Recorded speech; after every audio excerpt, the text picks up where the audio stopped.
uh, live stream is just as much about Grayson as it is Mark Reid, even though Mark Reid made a comment on Grayson's channel. But the thing is that Grayson said he wanted to discuss about, haplogroups and everything, but I email him, he never like emails me back or anything.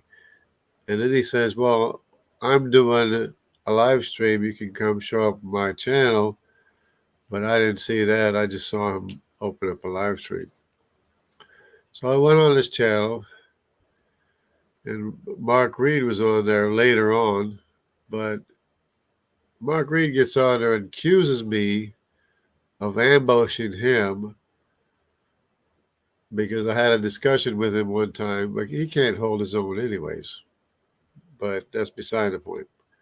But he says, oh, I'm just going to have a nice discussion with Jungle Jargon. But he doesn't seem to know what an open mic live stream is. I didn't know who was going to show up. Somebody showed up and started, getting on his case and everything. And then he says, I ambushed him. But, okay, that's that. It didn't happen. Mark Reid is a liar. I didn't do anything intentionally to ambush him. You know, I just want to talk the facts, and he's not able to support his claims or his worldview or his whatever, the basis of what he believes, right? We can support what we believe because we have a basis. He doesn't have a basis. Grayson doesn't have a basis. They're basing their faith in what the scientists say. They're basing their faith in what the studies say and this and that and everything, but they're not looking at the facts. They refuse to look at the facts. So, anyway, so I joined the live stream. I get on there and start talking. It's funny how all of it, if you start talking, saying something, all of a sudden everybody wants to talk when you talk, right? And then they say, you don't let anybody talk, you're talking over people. But that's the way they are because they want to look at everything else. They want to, obfuscate. They want to put up a smoke screen and, you know, talk about, red herring this, red herring that, and all this. Look at this, look at that, look over here, look over there. And they don't want to look at the facts, which is the reason why, hello, Redefine Living, which is the reason why, Sam, I don't even like to spend time on their channels because all they do is accuse you and refuse to look at the facts, refuse to talk about the facts, and to me it's a waste. And you go on their channel, but they won't come on your channel. I went on Dr. Dan's channel. He refuses to come on my channel.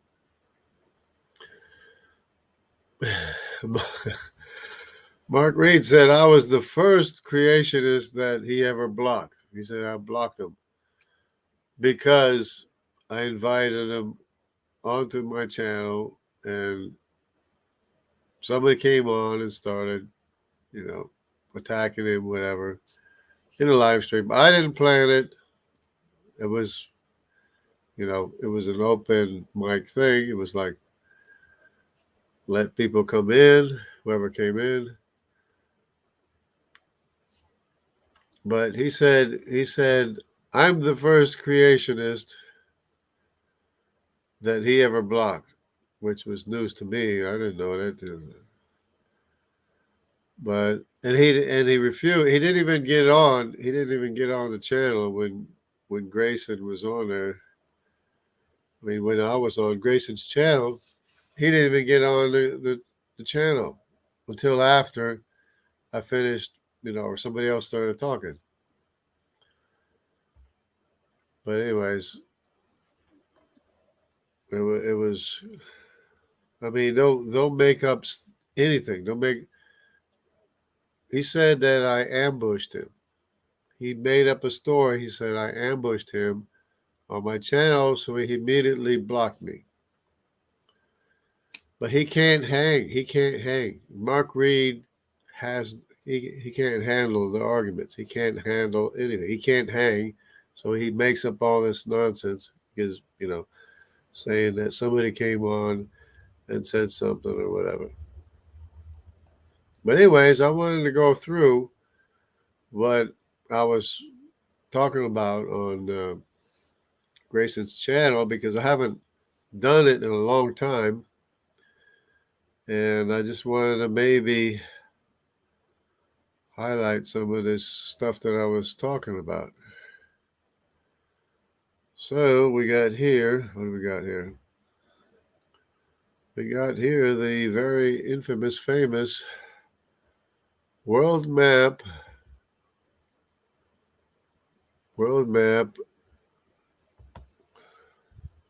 of Y-DNA haplogroups, dominant haplogroups in native populations with possible migration routes. Okay, this stuff is, of course, very important. It's Y haplogroups. It's not mitochondrial. It's Y haplogroup because we're going back and forth between mitochondrial and Y chromosomes, and it's a little bit confusing. You just have to make sure because they call them all haplogroups, and they all have letters, but you have to differentiate between the maternal haplogroup and the paternal haplogroup, which makes it all confusing. Even though they all have letters, you got to remember which letter is which. So what I was saying was that Ham was the younger son. Ham was the younger son, so he can't possibly be the root of the tree. If Ham is the younger son, he's not the root of the tree. Who's the root of the tree? And then there was this PhD neuroscientist on there. He was saying, he said Ham can't be the root of the tree because he's the youngest. I never heard of that before. And I try to explain it to them, but you know how they are. They just, they say all kind of nonsense and stuff. But check this out. The Neanderthal used to be called A0000 or whatever it was. And the Denisovan is A000. That's what they used to call them. They wanted to connect the Neanderthal and Denisovans to the youngest son of Ham, which is totally absurd because I explained to them, I tried anyways, but I actually did explain it, but they just, whether they listened or not, I explained to them that the Neanderthals are Eurasian from here. This is Europe, This is R1b all the way over the N and the Q and the O. This is all Eurasian. Trying to explain to these people, you're Asian. You're Asian is one group. It's a K group. It's under K. You go down here, the Eurasian group is under K. Right here. K element O, P, Q, R, S, and T. T's over here. They got the LT together. That's anyway, whatever. Because I guess they, for whatever reason, they put the T with the L. But the T is Javan and the L is the Thracians or T-Raz. But that's another story. But the Japhethites are K. The Eurasians are all K. That's R in Europe. That's Q, which is the Mies, which is sometimes in Europe and Asia and America. And the PQ. The PQ is probably linked together, even though they try to link the P with the R, but there is a distinction between an R and a Q. Because if you go to Europe, it's probably even on the map right here. There's a distinction between the R and the Q. You have the Q right here. But this is like 4% of the population, but it just happens to be it's where the Medes are known to have been in Europe, right where this 4% of Q happens to be. The rest is R1B, which is Europe is known to be Gomer. Europeans are known to be descendants of Gomer. Gomer is known, or the descendants of Gomer are known to have gone to Europe. That's common knowledge. You got the R1A, which is Ashkenaz, and the Ashkenazi Jews named themselves for living in the land of Ashkenaz. And you got the R1B, which is Togarma, which is more the Mediterranean area, the R1B. And Europe and Ireland and everywhere. The R1B is basically Togarma. And then there's another R, it's R2, which is Riphath, which is hard to see sometimes, but there's an R2 here somewhere. Anyways, I'll see it later probably, but there it is. R1A, that's D, R, Q. But there's an R2 somewhere. Here's an R2. R2 is Togarma because it's a separate lineage. But Gomer had three sons. He had Ashkenaz, R1A, Riphath, R1B in the Mediterranean, and his other son is Togarma, which would be in Asia. They call it Asia, but it's, what do you call it? It's not, I guess you call it West Asia. I don't know. But it's Asia. And there's a lot of R1As and even R1Bs in this area as well. Because they originated, they spread out from here. And if you read the Bible, you'll know that the sons of Japheth went north. This is north, right? That's Gomer. This is N is Meshach.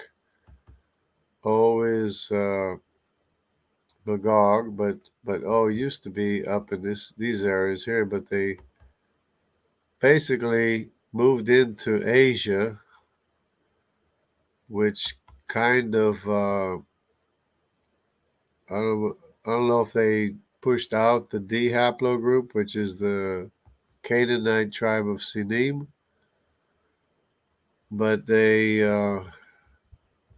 moved into these areas. Well, actually, we do know that they did, but you have the D1 and D3, Tibetans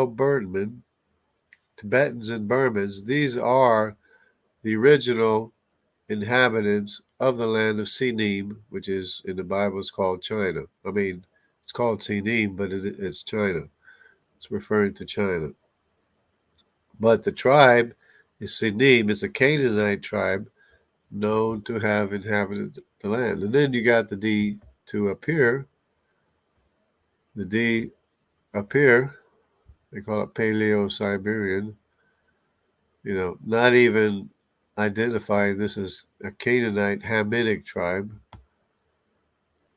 They call it Paleo-Siberian, which moved over here with this green dotted line over here into East Asia, called the Jomons, and then they moved over here into Japan as well, the Ainu Japanese or Jomons, D2.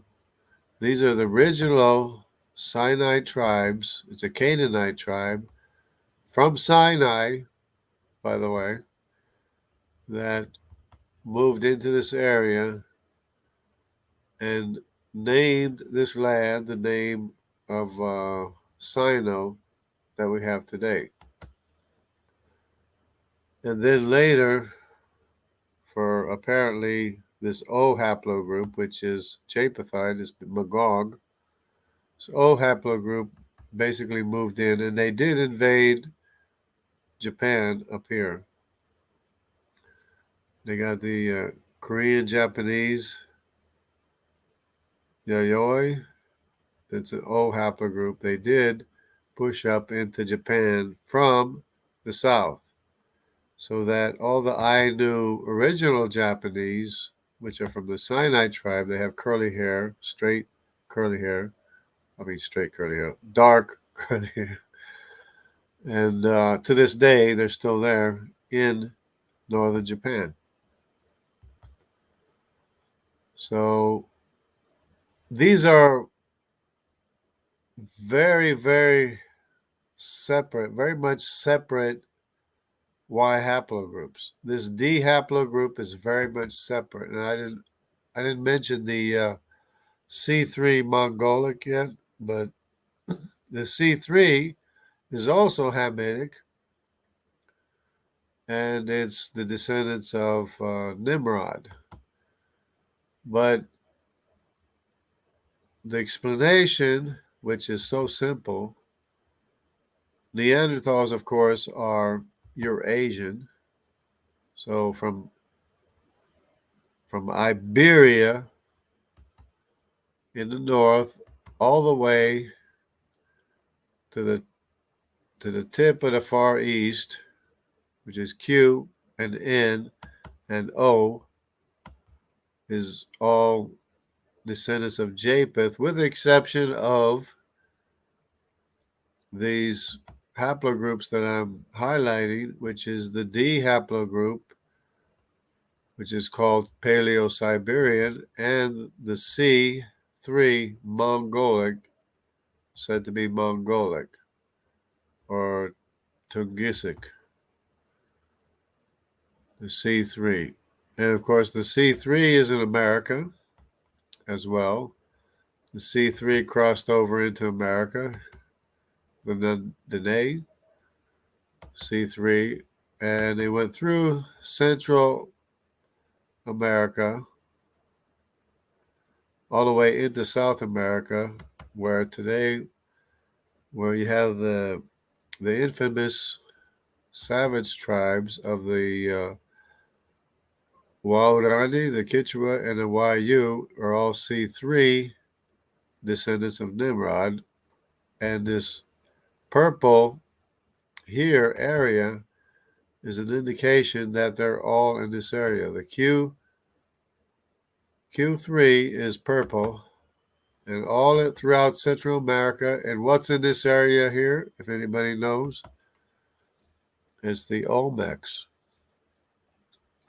The Olmecs that look Polynesian,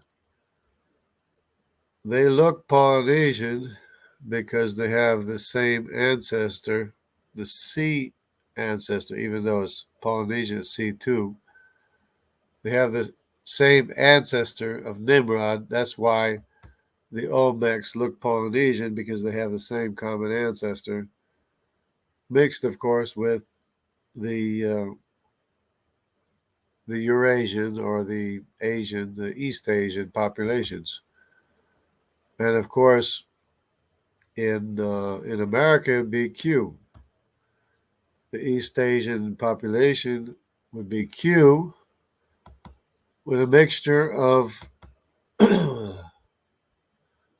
C3 and the Q. Basically, it's all Q with the exception of the C3. In America, it's all Q with the exception of the C3. And an anomaly here. We have an anomaly here, which we might get into. It's a R1B. And with a big question mark. See that big question mark? R1B with a big question mark. How did this R1B get here? Because the R1B is Mediterranean, and Native Americans often come back, regardless of where they often come back with traces of Mediterranean in them. And of course, the R1b itself. There's also a mitochondrial DNA in the Great Lakes region right here, because this is the Great Lakes region where the copper mines are, the ancient copper mines. They want to know who was mining the ancient copper mines, but this is a deep rabbit trail hole, whatever. It's a deep rabbit hole we could get into, but like, how did these R1b get there? Well, look at this. Look at this arrow here. See this arrow here? It's coming from this. See the question mark?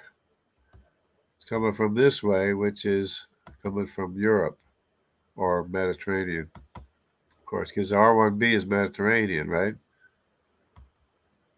I mean, there's so much to cover here, and I haven't covered it in a while, so that's why I'm just gonna try to cover it because they were like, scoffing at me and ridiculing me and everything, because I said that each of these haplogroup represent one of the grandsons of Noah.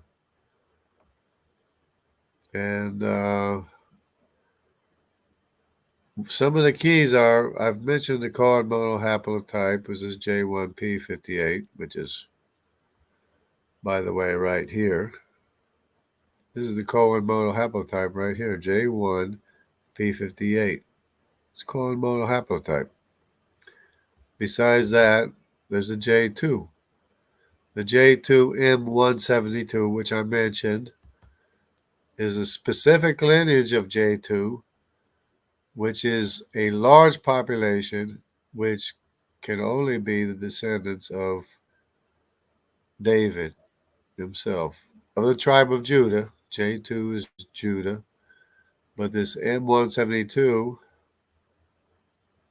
being such a big lineage, can only be the descendants of King David himself and his son Solomon. And there's like two branches of J2 M172. But besides that, check this out. What's this here? You got this Elamo Dravidian, but check this out. This is the area of the Elamites, is right here, right? This is a historic area, ancient historic area of the Elamites, right? In this area here. They got what they got here. They're known as Elamo Dravidians, okay? Now check this out. But then this is the valley of the whatever, but this L came from Greece.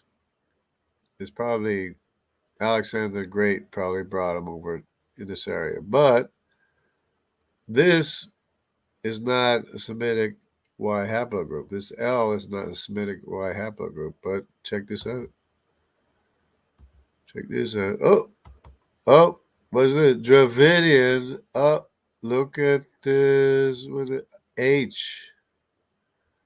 H is Semitic. H is a descendant of Shem. And we have T over here too. That's Greek too, because Alexander the Great. He brought the T over and the L over, but those are Eurasian Greek haplotypes, which, who knows if they came this way or that way, whatever way, but it's a Greek haplogroup. This one here is Semitic, and it's Dravidian. And what do we have here? We have a link here, Elamo Dravidian. So that's how you label the Elamites. Have the H haplogroup. That's why the Elamites have the H haplogroup, and then there's the well, they got rid of the G. Well, Assyria is up here, right? But it turns out that today, remember when all the Jews they went to the north, they went north of Israel, they went They went west, they went east. But this J2, this G here, this is Assyria. This is Assyria, but it's supposed to be from this area, but it kind of moved up in that area. Because every time somebody was conquered, they moved up into the mountains anyway. But the expulsion of the Israel and the Jewish people and the Jews, both of them were expelled. Both of them were sent up into Assyria, which is here, and they basically went everywhere. This J2 is in Italy, and it's in Greece, Turkey, Iraq, and Iran. This is Iran here. This is Iraq is here somewhere. But there's a huge J2 population, especially this J2 M172, which is probably, since it's the biggest lineage, probably all the descendants of David, probably the descendants of King David himself and Solomon, both of whom had many. So it's called the House of David, right? So that's how you root this thing to start out with.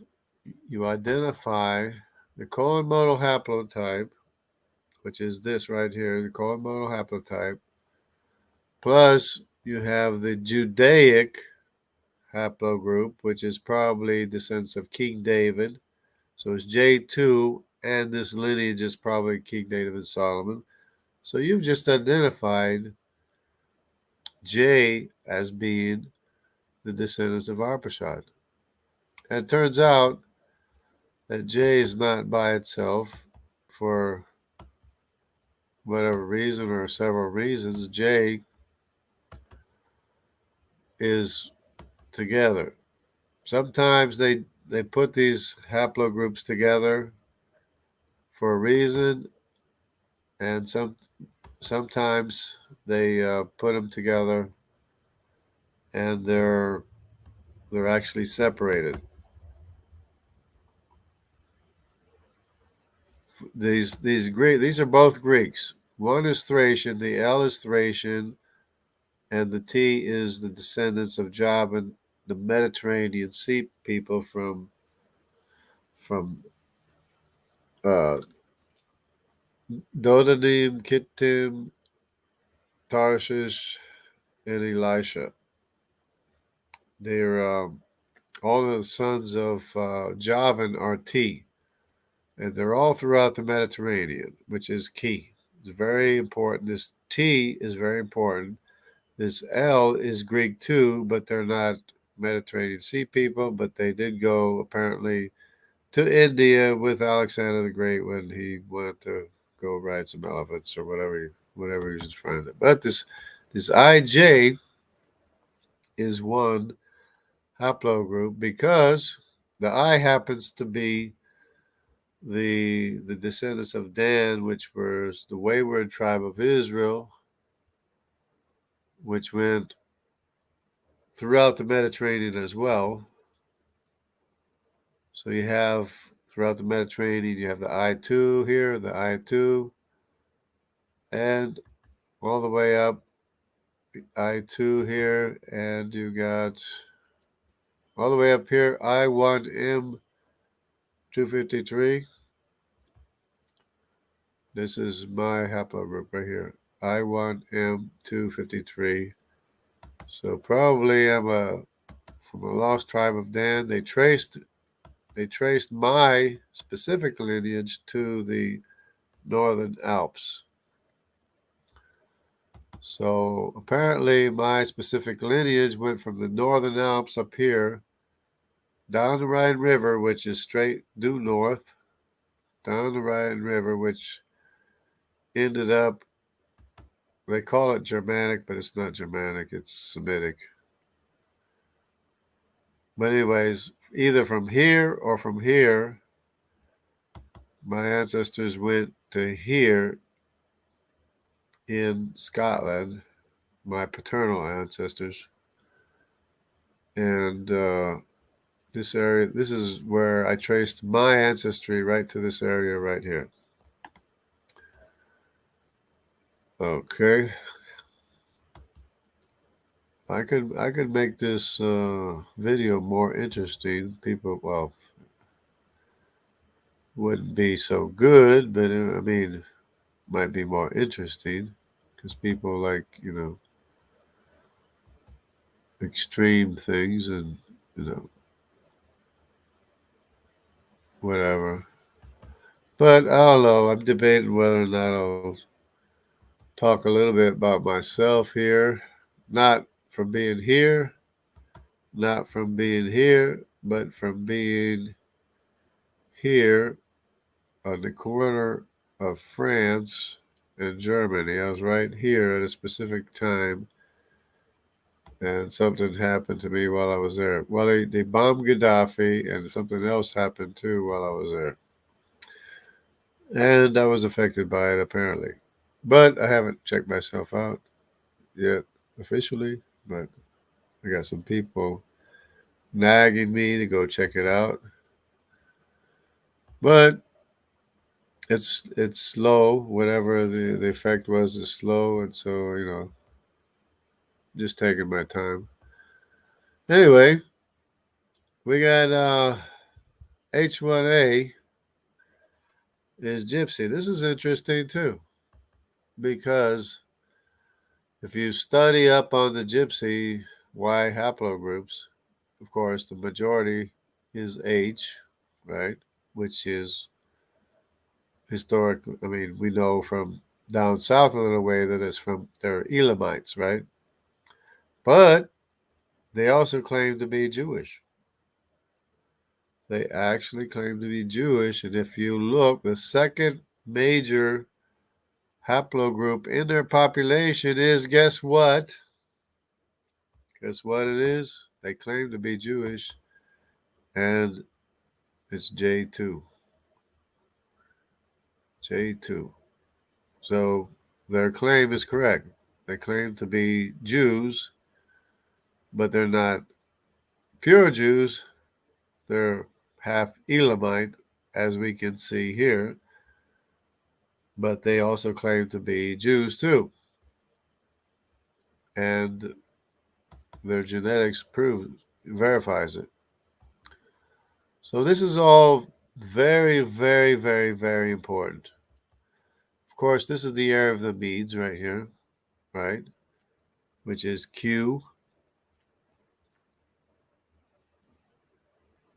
And the interesting thing is that the Medes are also known to have been in this area right here in Europe, and they have a Q haplogroup here, which is a separate lineage from the R, separate from the R1A, separate from the R1Bs, and separate from the R2s, which would be Togarma because that's the only one left. But then there's P's around here somewhere too. But the P, see, it's not even an area. But this PQ, this is a novelty. This is the first time I've said it in the video. But this PQ, I'm going to designate it, both of them, as descendants of the Medes, which of course is right here. The Medes are right here, anyways. But there's people with P. Obviously, they don't have a place, but it's associated with a Q more than anything. I mean, there's people with Q and R, but there's people with P. But instead of grouping people with P with R, it wouldn't make sense to group them with R, but it would make sense to group them with Q, which would be the Medes. So they would have maybe the more original genome of the Medes. in some ways, which we were talking about last night in Grayson's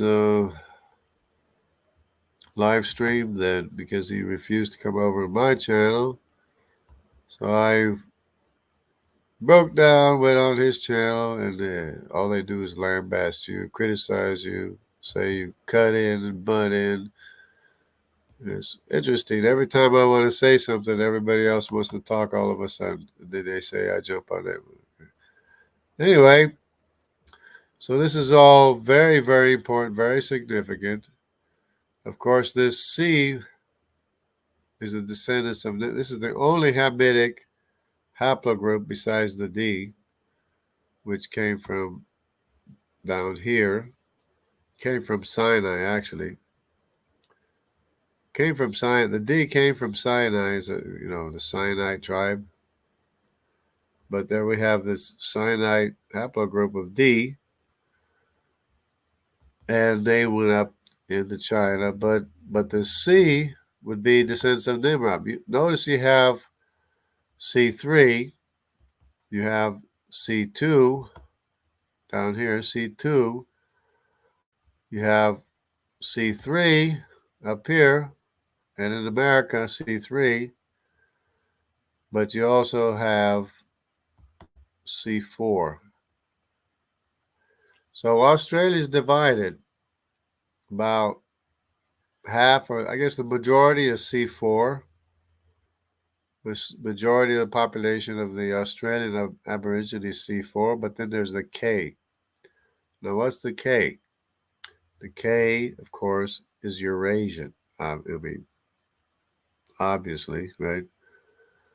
You you have a mixture in Denisovans. You have a mixture of Eurasian and Hamitic, which makes the Denisovans. And then there's another interesting thing up here, which I have to explain.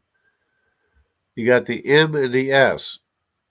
Now, obviously, these people being so close together are probably originate from the same lineage, which is what they were talking about last night. They said, well, you can't tell about the Denisovan Y haplogroup because they finally come out with a Y haplogroup because they never did before, but now they're coming out with Y haplogroup similarities between people.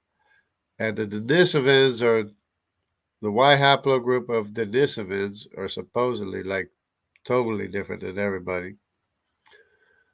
But the Y haplogroup of Neanderthals are supposed to be more like modern human haplogroups, but the point being that they're so far removed that you can't even really tell what they are.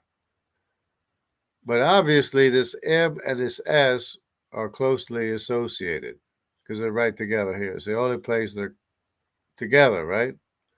So, way back a long time ago, they were probably came from the same ancestral lineage. Now, what is this lineage? Turns out that the only lineage it could possibly be would be this K lineage. This K lineage, which is also in this area as well. Notice over here in the Melanesia K6. Notice Micronesia K. Micronesia is K. Melanesia, the second was K6. M, what's M doing down here? Oh, MDS. Okay, M. So the M, Melanesia is like from Papua New Guinea, obviously Melanesia, right?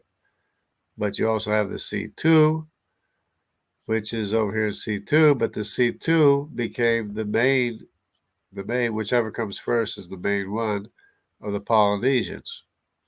So the descendants of Nimrod are C1, C2, C3, and C4. Now, where's the C1? Where's the C1s? It turns out the C1s are found in Europe. C1s are found in Europe, and you can see that on some ancient maps. That's part of the reason why Europeans used to be darker in color, is because of this Hamitic C1 in Europe that used to be in Europe, which is not nearly as prevalent today for whatever reason. But of course, the descendants of Nimrod, which in the Bible are linked with the Assyrians. So when the Assyrians went into Europe, the ruling class, which is the descendants of Nimrod, went with the Assyrians. So the Bible tells Israel, he says, you will be free from the Assyrians. You will no longer be bothered by the Syrians. And who? The Assyrians and who? Who was here in this area in the land of Shinar? Who was the king in the land of Shinar who built the Tower of Babel? It was Nimrod. So Nimrod and his descendants, his ruling class, basically became the ruling class of Assyrians. So when the Bible says that they would be free from Assyria, Assyria would no longer bother them. The Bible says Assyria and Nimrod, which was the ruling class, which is the Sumerians, which a lot of people can't make that connection somehow for some reason. They think Sumerians are some ancient history that nobody can, or the Bible doesn't account for. Yes, the Bible does account for it because the Bible says Assyria and Nimrod. So the Sumerians, if you look at the ruling class of the Sumerians, the ones that wrestled lions and fought lions and everything, of course, they're trying to be like Nimrod, right? You look at the designs. If you look closely at the back of the neck, you'll see like a little bunched up, thing of hair back there, which would be not as Semitic, and of course the facial features are not as Semitic. Of course, they're partially Semitic because even though Nimrod is Hamitic, all of the Hamitic mitochondrial DNA is specifically in Africa. So that means that most of the mitochondrial DNA of the descendants of Nimrod were Semitic. And it turns out that to this day, 95% of all Europe, Western Europe, has Semitic mitochondrial DNA. 95%, which a lot of people have a hard time believing. But I mean, today, I'm talking about today, because the L haplogroup, which is Hamitic, is like 1%, maybe if you get down here, maybe 2%. And the other one, which is the Japhetic M haplogroup of the mitochondrial maternal lineage, is going to be in this area more, but in this area it's more like 3 or 4% up in these northern parts, maybe. But the truth of the matter is that to this day, 95% of all Western Europeans have Semitic mitochondrial DNA for whatever reason. And there's probably multiple reasons too. because Madai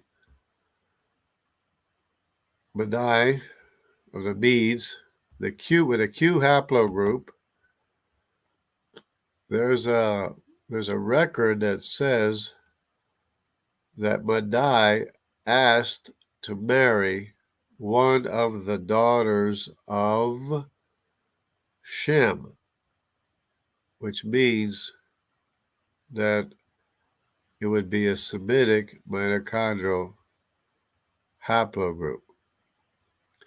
So how can we verify this? Well, it turns out that everywhere Madai went, which is up here in Europe, it is the N lineage, known as X and W in Europe. It's known as X and W in Europe, but the same lineage in America where Madai went, because Madai is the majority, descendants of Madai are the majority haplogroup in America, the Q. The Q haplogroup is the majority. So what's the Semitic mitochondrial DNA that accompanies Madai in America? You wouldn't know it, but it's A. So the Semitic, which is a separate lineage, by the way.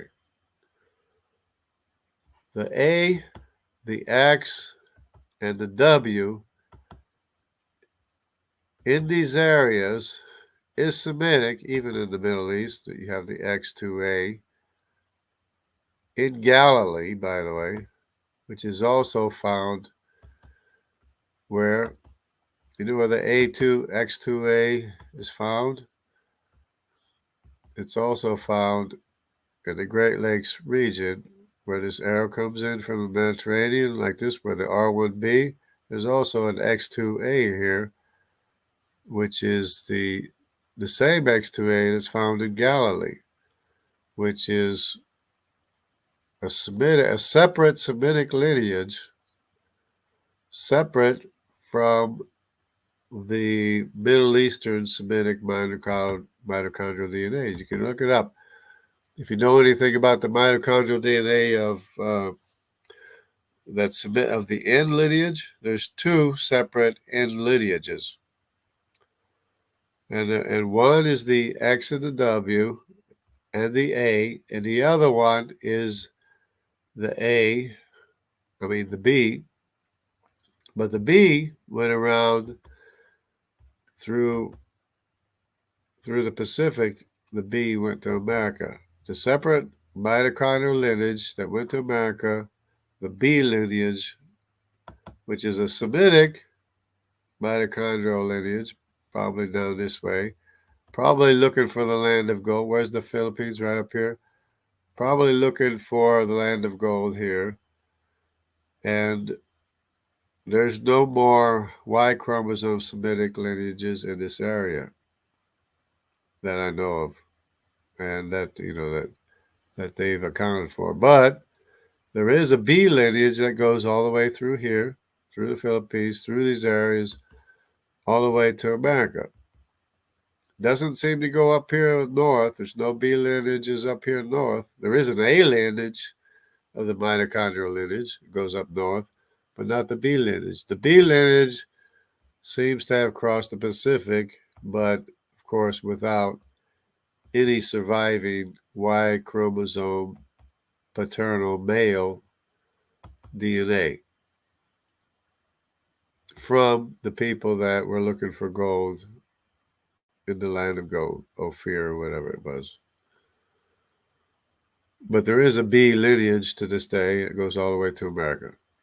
But it's a separate lineage from the A lineage that goes this way up north. And it's separate from the X and the W and the X2A in Galilee, which is also found in the copper mines in America. Anyway, I've rambled on enough. I don't know if any detractors are here that wanna argue. See, Mark Reid, yeah, Mark Reid, he can't get any money though. There's Ozzy Gold. It was 9 a.m. at some time. God bless. Keith Colvin in Texas. Oh, we got a Hans Lindbeck. What do you know about haplogroup EV13? EV13 is a lineage that's in Europe. EV13 is the counterpart of EV12, which is an E3 haplogroup. It's EV13, EV12, they're both E3, which I believe is from Mitzrayim. E3 I've designated as Mitzrayim. So the V13 and the V12 and the V82, whatever, even a whole bunch of them. Mitzrayim had a lot of sons, by the way, and they covered, almost covered Africa, north and south and west. And the V13 is the lineage that went across the Mediterranean into Europe. That's what that is.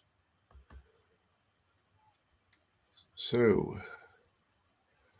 like Trey Smith's work on the clay tablets and connecting the names across the different cultures like Nimrod, Robert Zephyr has interesting work on anthropology, bloodlines. Yes. Yep. Most of this is based on some historical records, or maybe there's some hearsay, or hello, Alec, how are you doing? Or maybe there's trace amounts of historical evidence and stuff, and that's good too. Which is how I know that it's how I know that there's K and well, I know there's K in Italy because 8% of central Italy is still K, which would be the original inhabitants of Italy were descendants of Tubal. And it's how I know, there might be some hearsay and stuff going on, but the R1B in the Mediterranean is also Ripfath that was known to settle in southern Europe or the Mediterranean, be the R1B, as opposed to R1A, which is known to have been Ashkenaz.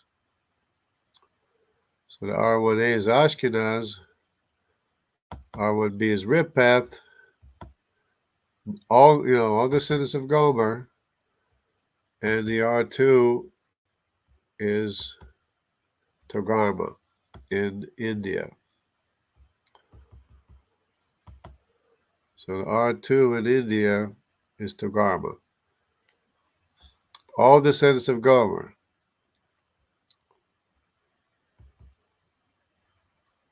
But all these little details that you pick up, and there's probably a whole lot of more information because I'm interested in knowing, because I know Meshach went north. Meshach went north up through in between the Black Sea and the Caspian Sea. Meshach went north. I know that. And you even have Moscow, supposedly Meshach or whatever. But this end lineage is up here is totally separate. This end lineage of which I've identified as Meshach is totally separate from Magog, which is this O haplogroup.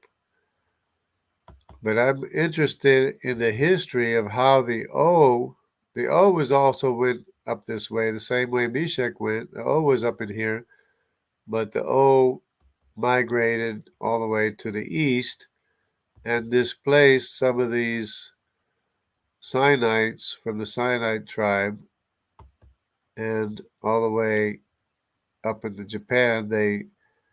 There's a known history of a migration or an invasion of the O haplogroup going up into Japan and displacing some of these Ainu Japanese that are from the Sinite tribe, which is a Hamitic haplogroup. But that's a known history right here. This right here is a known history how they moved up into Japan and displaced the Jomons. So apparently somehow they moved into this area, and that's how Magog separated from Meshach and basically went down here. But the Asian features are probably more due to the mitochondrial DNA lineages or the maternal lineage, because the only place where there's the M lineage of mitochondrial DNA, not to be confused with the Y chromosome, but the M lineage, the only place that there's an M lineage is in Asia. So the only place there's a mitochondrial Japhethite lineage is in Asia. So that's where I believe that the Asian features comes from, uh, was because of a considerable amount of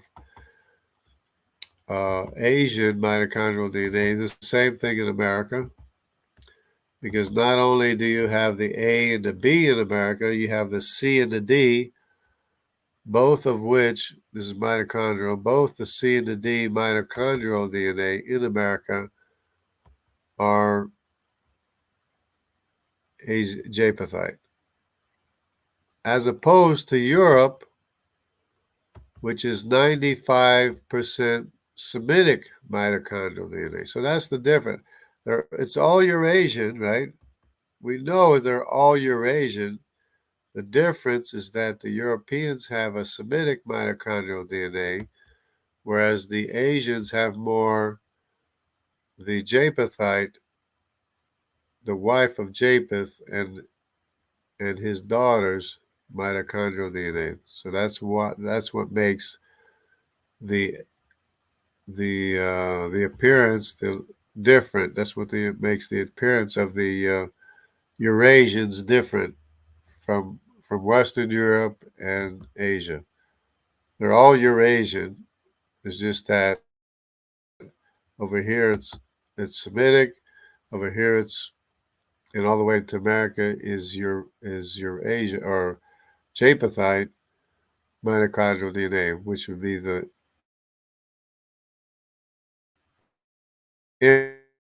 M lineages, which today. Anyway, but it's all very interesting. It's all very complicated, but it's all very interesting. And there's so much more that we can learn. I mean, there's so much more that we can. I mean, I'm just scratching the surface. I'm just scratching the surface. The fact that Nimrod was Gilgamesh actually means that they did go by other names than just Nimrod, Sargon, and Akkad. Yeah, of course. Of course, they're not all the same name. And who knows? Maybe they maybe they were embarrassed when Nimrod was killed. Maybe they didn't remember his name. I don't know, but that's a possibility. And there's a record that says the house of Nimrod was subdued for a while. So maybe they were embarrassed of Nimrod and they used other names. And the descendants probably didn't take the name of Nimrod anyway. But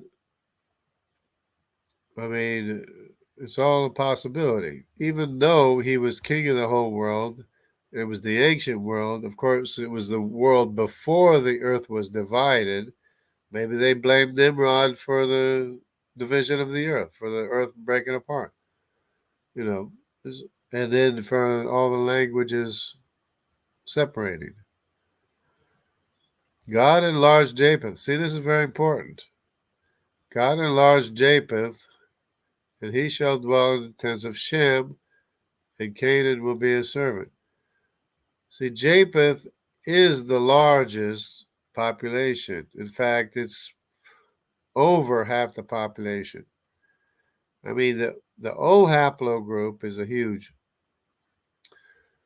Now we're getting into, I mean, a little bit maybe politics or whatever, but I mean, it doesn't have to be politics. But we're getting into facts here now. Japheth is the largest population in the world. This O haplogroup, the O haplogroup of Magog, is the single largest Y chromosome haplogroup in the world. The O, right? In other words, there's no other haplogroup anywhere in the world that's as large. Which one is second? Which one is second? It's another Japhethite haplogroup, which is R. R1A, R1B, and R2. The R1A, R1B, and R2 is right almost as big as the O. And they're both descendants of Japheth. They're both Japhethite. Both of them. And, if you want this thing of racism has got to be forgotten about because, well, I happen to be, this is what I am up here, right? I'm an I1M253, but what else do I have? What's my autosomal DNA? Well, I'm Irish, which is R1B. I'm Scottish, which is R1B, and Welsh is R1B. Scandinavian, well, maybe that's I1 M253 or something, because I have maybe 12 to 15% Scandinavian as well, but I have a significant amount of Welsh. I'm over half Irish, even though, because my mother's like almost was like 95% Irish or whatever. So I'm over half Irish because my dad is from Scotland, but he has Irish too. So I'm like over half Irish. And then I'm Scottish. But look at the Y haplogroups. R1B, R1B here, R1B here. So what am I?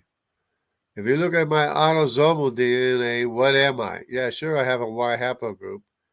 Maybe I have 12 to 50% Scandinavian, right? Maybe. But the majority of what am I? I'm Eurasian.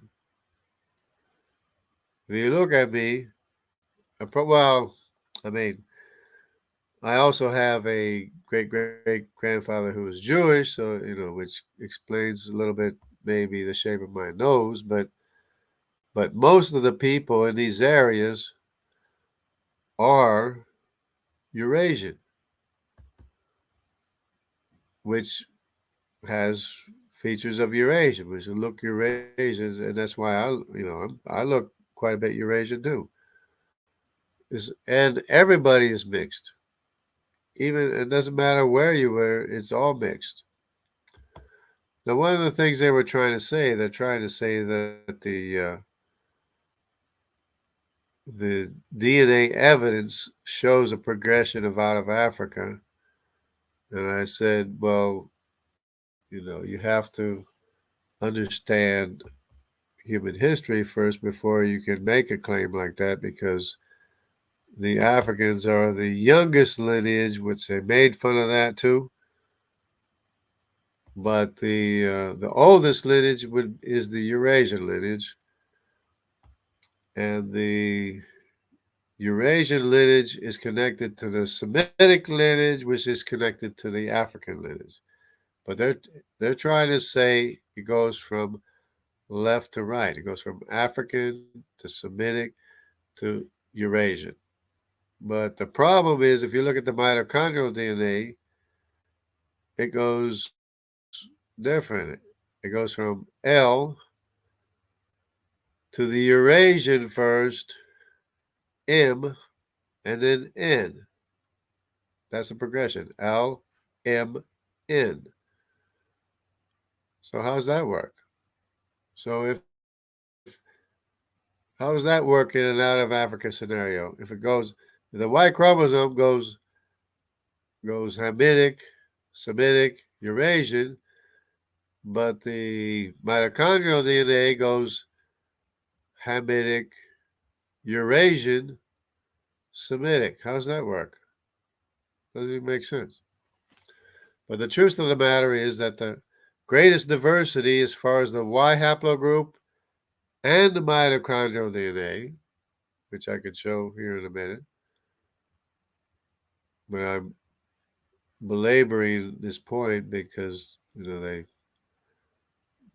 tried to diminish what I was saying. So I'm just going through all the details as if to rub it in, if they even watch my video, which the problem is that they don't listen, so they don't want to hear. They don't want to hear me talking when I'm on the live stream, and they want to talk over me. I start talking. It's funny how everybody else wants to talk and say, "But this, that, and the other thing." But they won't listen to what I say. So that's the point of this video. Is this I'm going through all these little details, which totally debunks the out of Africa. Out of Africa is just total nonsense anyway. Because the majority of the Y haplogroups is in this area. The majority of the mitochondrial haplogroups is in this area. You go here, it's less diverse. You go here, in Africa, it's less diverse. You go to America, you go out here, less diverse. But the majority of all the Y haplogroups and maternal mitochondrial DNA haplogroups is in this area, which is to be expected if everybody landed in this area. But of course, people are going back and forth. Wars this way, wars that way, this way, that way, this way, that way, this way. And every time somebody had a war, they would just run for the hill. So they ran up here, they ran over here, they ran over there, they ran this way. And every time there was a war.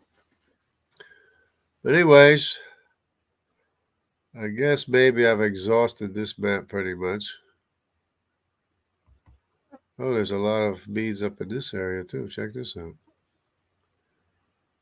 Unician group is from the beads. Anyways, everywhere the beads go, the Semitic mitochondrial DNA follows, which is a specific end lineage, which is more identified with the Eurasian Semitic lineages, which is the X, the W, and the A, and maybe some other ones. And when you go down here, you go down into South Asia, there's some down there, which are other letters.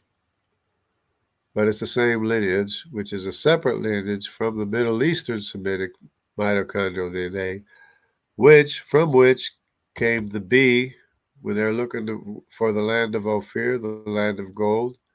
Came down here, a bunch of Jewish people came down here.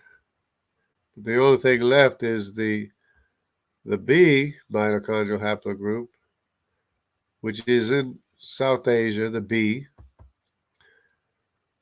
and it went all the way to America, but there's no Semitic Y paternal male haplogroups in this area.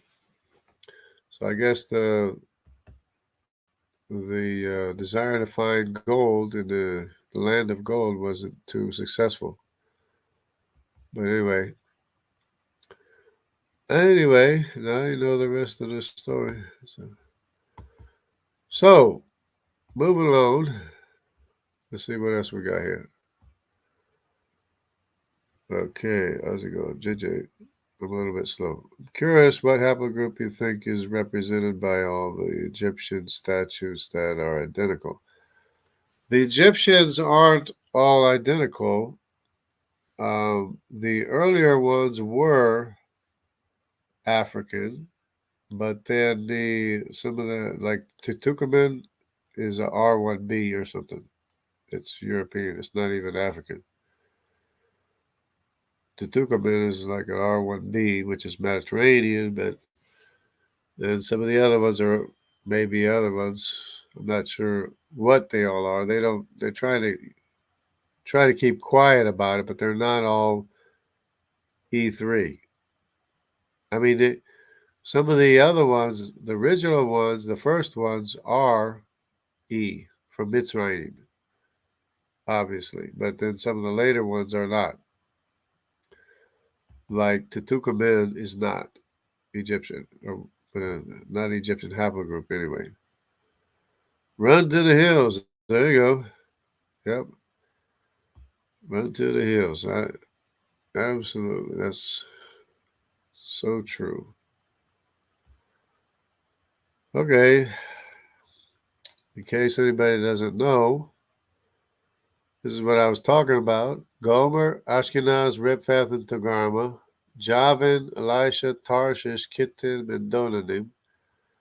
Where did Jonah go? Where did Jonah set sail? He set sail for Tarshish. Where is Tarshish? Tarshish is like Iberia, apparently. And where is there a T haplogroup in Jewish populations? In Iberia, in Portugal. Tarshish. Okay, now you know the rest of the story. Okay, here we go. Ham. Of course, you have Cush, Mitzrayim, Canaan, and Put. Put apparently were the original North Africans, which had the name Phoenician, but that name Phoenician was later projected onto other people, well, sea people. I mean, they're basically Mediterranean sea people, but the name went on to other people, while the descendants of Put E1 kind of migrated into like West Africa, pretty much. Canaan, of course, we know about Canaan. They apparently were not living in the right place, and some of them survive in Africa. The E2, there's E2 surviving in Africa, but it's like Central Africa and places. But the only other place that Canaan's descendants survive is by way of the Sinai tribe in the Andamanese Island, in the Tibetans, in the Mongolians, and the Japanese. So that's where the D haplogroup, which is compatible with the E2, which I believe is Canaan.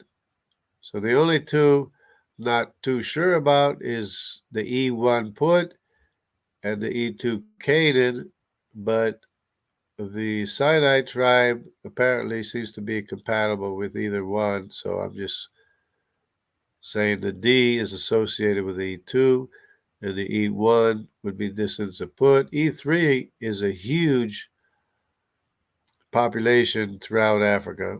And the only other population that's big, of course, is the Kushites, which is the A, the B, and the C of Nimrod.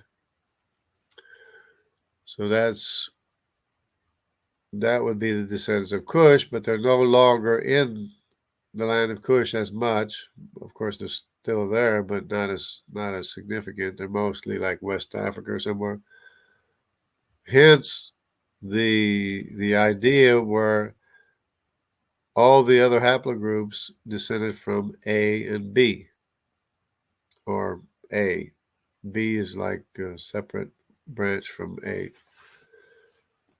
But the C, the C is definitely Nimrod because he's the only king of the Middle East, or he was the only king of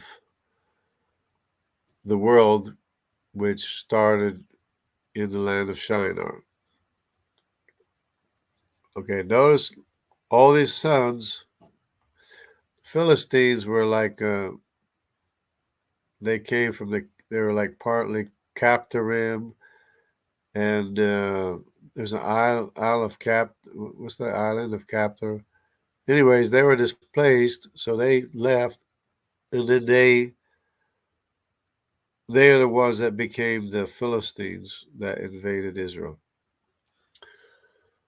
So, moving right along, descendants of Shem, oldest one is Arpachshad, of course, and Salah, Eber, and Peleg. So there's Arpachshad, Salah, Eber, and Peleg. In the days of Peleg, the earth was divided, and everybody's lifespan was cut in half. Second time. Shem was born before the flood, lived more than 500 years, but people born after the flood lived less than 500 years. So Arpachshad, Salah, and Eber lived less than 500 years. Peleg lived less than 250 years.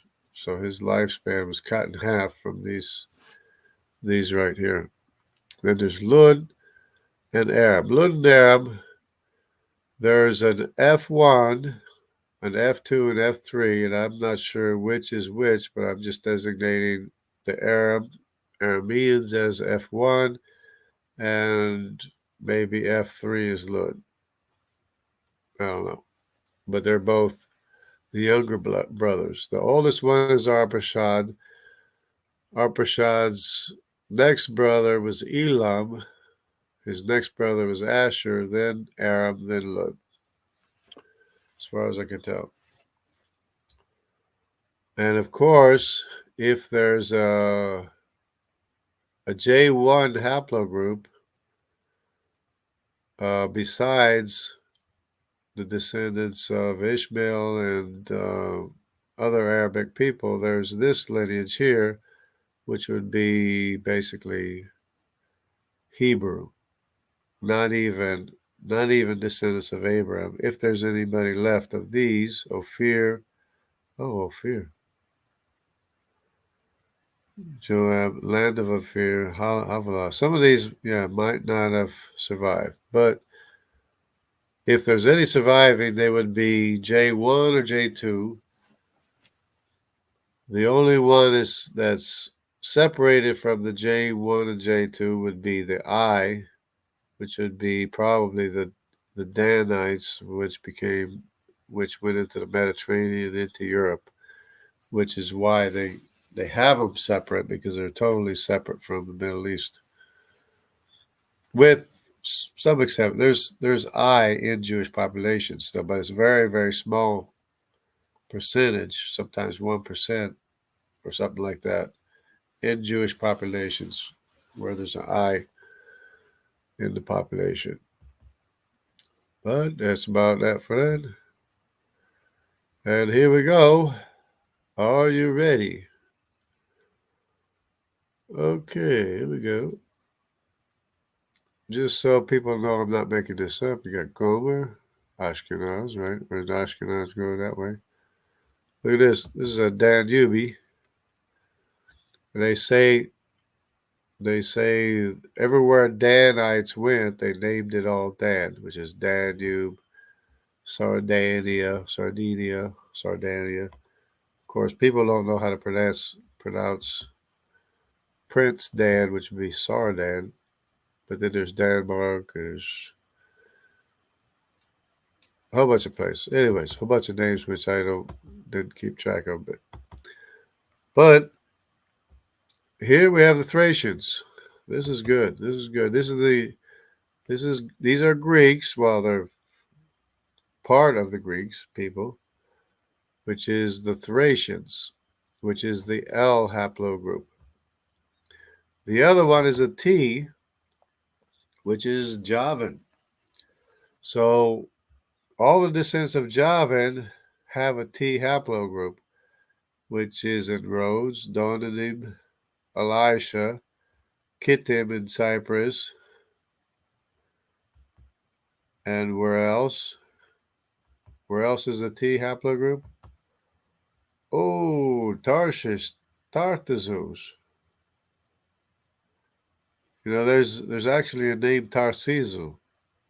Tarsisu is a name in Latin-speaking languages, or Portuguese and Spanish.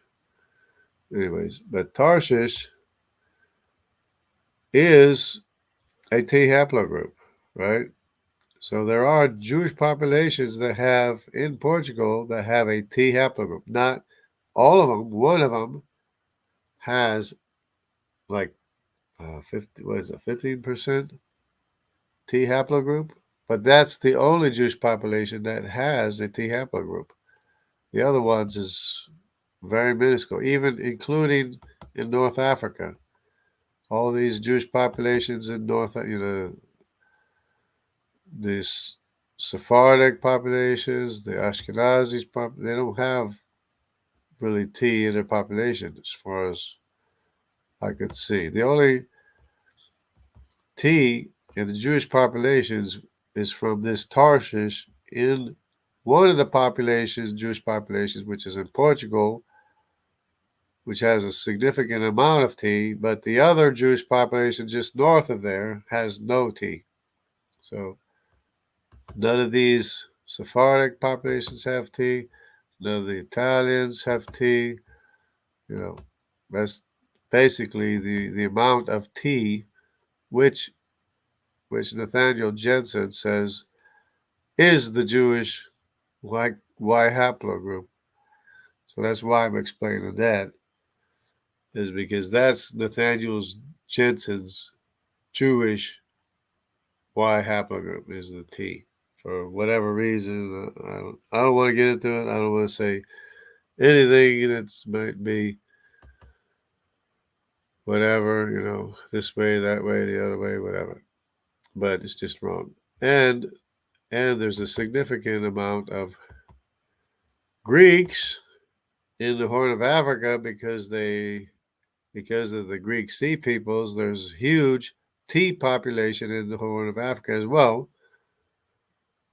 because of the Greek trade. And to this day, there's a known relationship between the Horn of Africa and Greece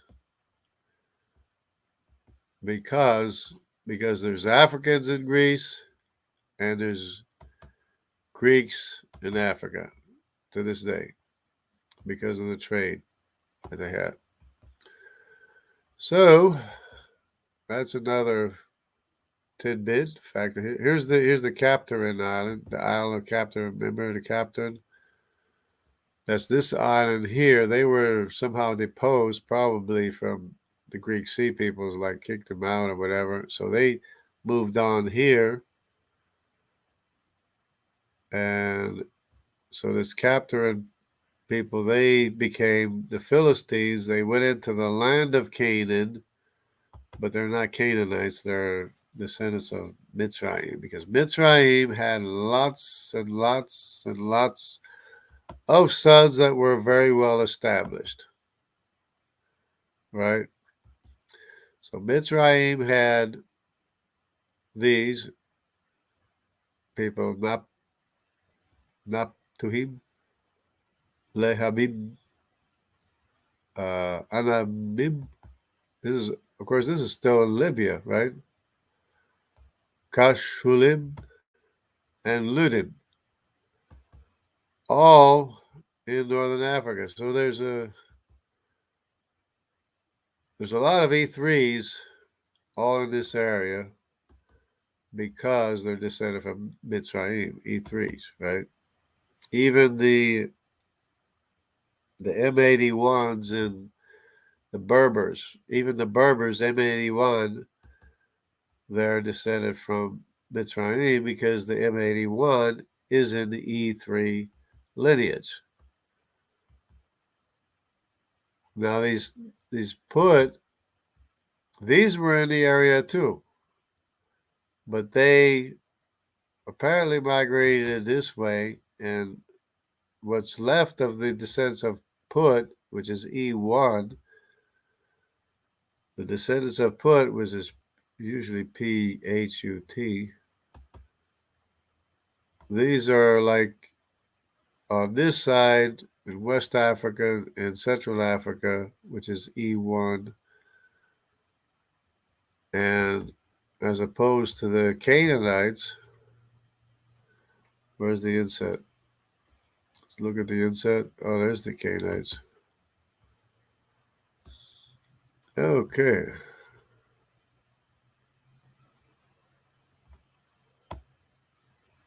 Oops. Canaanites. Oh, these crazy buttons. Trying to get, can't even get away from the button. Trying to move this thing. There we go. I'll get it yet. Hold on, patience. Okay. Got the Jebusites, the Hittites, the Amorites, the Girgashites, all these shites and all these different people. Arvadites, Samarites, Sinaites. There's the Sinaites. But this tribe, which is the Sinai tribe, is the one that moved down and gave the name Sinai to the Mount Sinai. The Sinaites. And they're the ones that went to Asia as well and gave the tribe, gave the land of China the name of Sinim, because their Sinaites are the tribe of Sinim. Anyways, you have all these Canaanites. They didn't do so well because apparently they were not in the right places to live because they're supposed to be in Africa somewhere. But they stayed here in this area, and there's not a whole lot left of them with the exception of the Sinaites that went to Asia, and any one of these that went into Africa, which is still E2. There's still E2 in Africa in places. Anyway, but now this is very confusing because it seems Cush had a son Havilah. Cush had a son Rama. Cush had, in other ways, Sabta, Sipha, but there's overlapping. Joktan had Havilah, but you have to understand that Cush was way before Joktan. If you look at the lineages, because Cush came from Eber, Sela, Eber, Joktan, but Eber, Peleg. Okay, we got Arpachshad. Arpachshad is first. Arpachshad was the son of Shem. Yeah. Arpachshad was the son of Shem. Cush was the son of Ham, right? Now, Arpachshad had a son Sela, had a son Eber. Eber had a son Joktan. Joktan has a son Havilah. But Cush had a son Havilah. But Joktan is way down the lineage, So maybe his Havilah has nothing to do with Cush's Havilah. Because here we go. We got Cush, Seba, Havilah, Sabta, Sabtaka, Rama. Then we got Jock. Where's Jock then? You have some overlapping stuff here. You got Havilah down here. You got Sheba down here. Anyways, you got Sif. Anyways, these came a lot later than these. So if anything is named Havilah, this is my point. If anything's named Havilah, it's probably from Joktan and not Cush. And there's a lot of confusion as to the details of the history, but Joktan's son Havilah, this Havilah probably has little or nothing to do with Cush's son Havilah. And the same thing with Sheba. Joktan had a son Sheba, but so did Rama of Cush. But maybe it had more to do with Joktan's son Sheba than it did Cush's son Rama and Sheba. So that's just food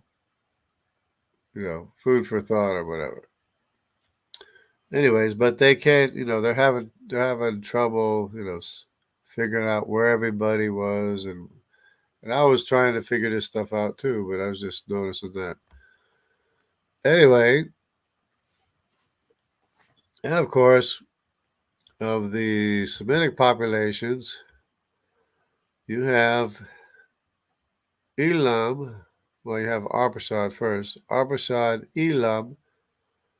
Asher is the next one in line. G, the G haplogroup. And then Aram would be F.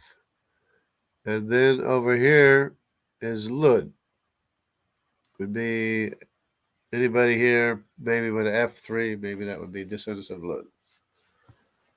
So, those are the descendants of Shem. Of course, we know the descendants of Ham are Mitzrayim, Cush, Put, and Canaan. The Canaanites. And the descendants of Japheth, they all went north. Notice how they all went north. There's Javan, Taraz, Meshech, Magog, Tubal, Madai, and Gomer. So it's Gomer's 1, 2, 3, 4, 5, 6. Is it 6 sons of?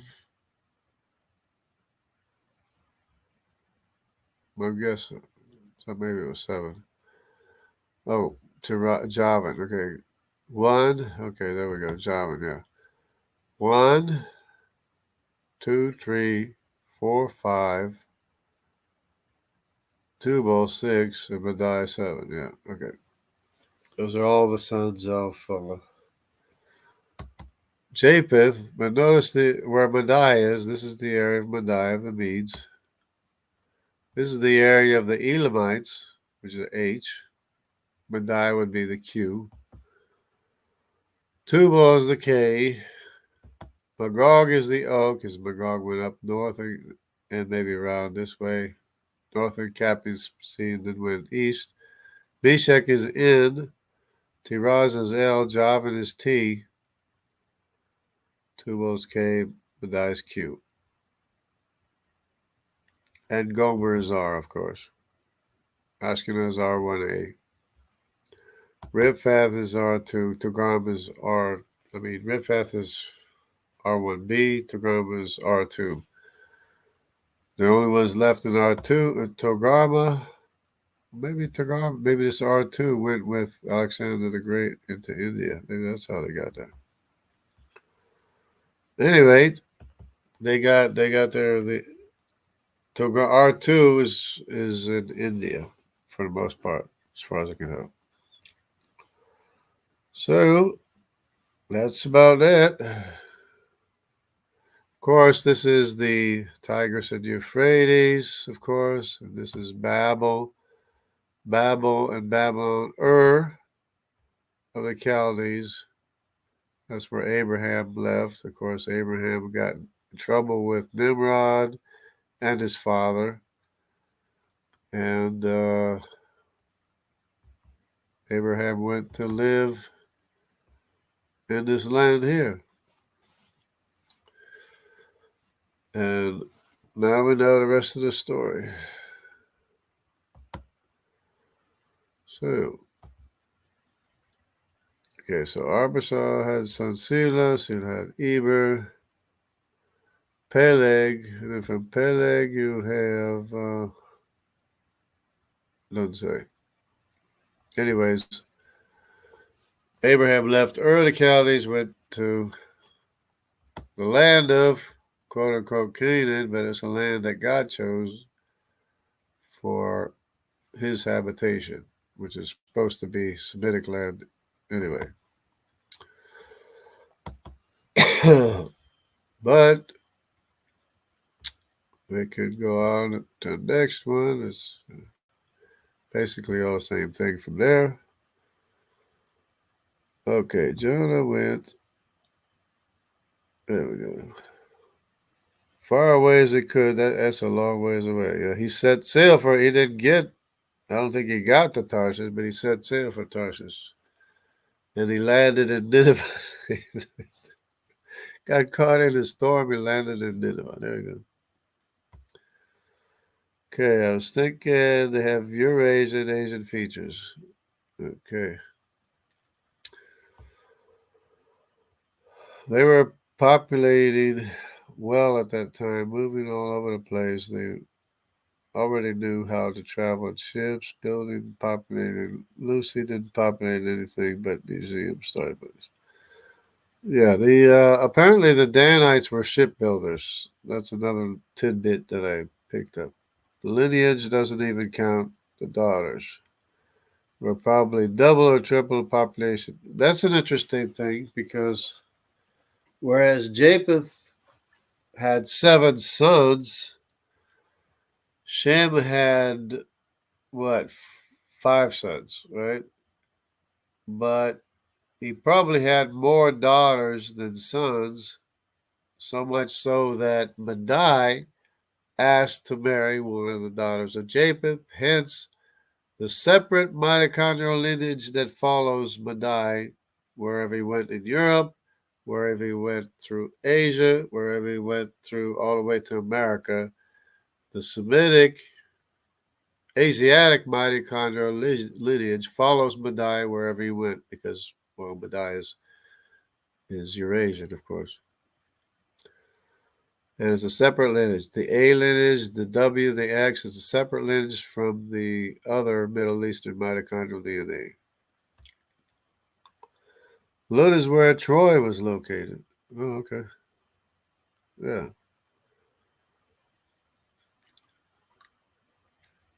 Okay. Now let's see what we got. Let's see what we got here. Of course, this was good for kiddies. Same thing, of course. There's Japheth up north. Shem is in the middle, and Ham is. These are the designations of the 3 sons of Noah. Ham's supposed to be here in this area. Shem's supposed to be here in this area, for the most part, and Japheth is supposed to be here in this area, basically. Okay, this is mitochondrial phylogeny. Okay, so I was asking them about the mitochondrial L, because they were talking about mitochondrial DNA of Neanderthals and stuff. So I said, is there an L there? This is what I was talking about. This L. This L0, 1, 2, 3, 4, 5, 6, and whatever. This is all exclusively found in Africa originally, but of course, today you find it in Europe, but not very much. And this is also what I was talking about, the genetic distance. This HVR is the Semitic mitochondrial lineage of Europeans, basically. I mean, it could be other people too, but notice how short this is. This genetic distance has less mutations when compared to these L lineages, but they're all the same ages. The L lineage is the same age as the H, it just has more genetic distance, more mutations. And then this is what I wanted to show. The O, the X, and the W, and the N. Well, the N is the major part, and the A. The A, the O, the X, and the W, these are all come from this point here. This point here is the daughter that Madai asked Shem to marry. The daughter of Shem that Madai asked to marry. Okay, so it turns out the A, the N, the O, the X, and the W. Now this IS, I have no idea what that. Maybe that's another daughter. Okay, the B is the separate lineage, but this separate. This is already a part of this group here. The B is the separate lineage that went to all the way to America through South Asia.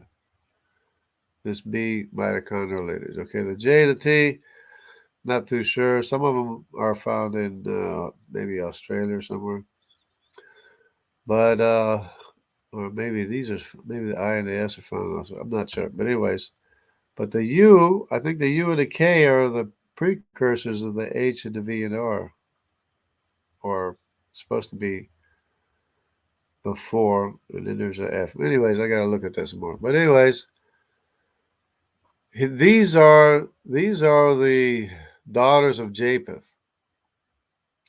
Now notice the difference between the daughters of Japheth and the daughters of Shem.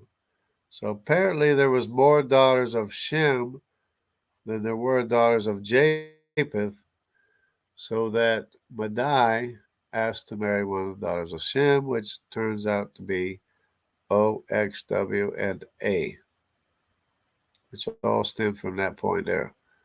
And well, the N is just a category group as well, but it's probably a specific group, but the N is a category group as well.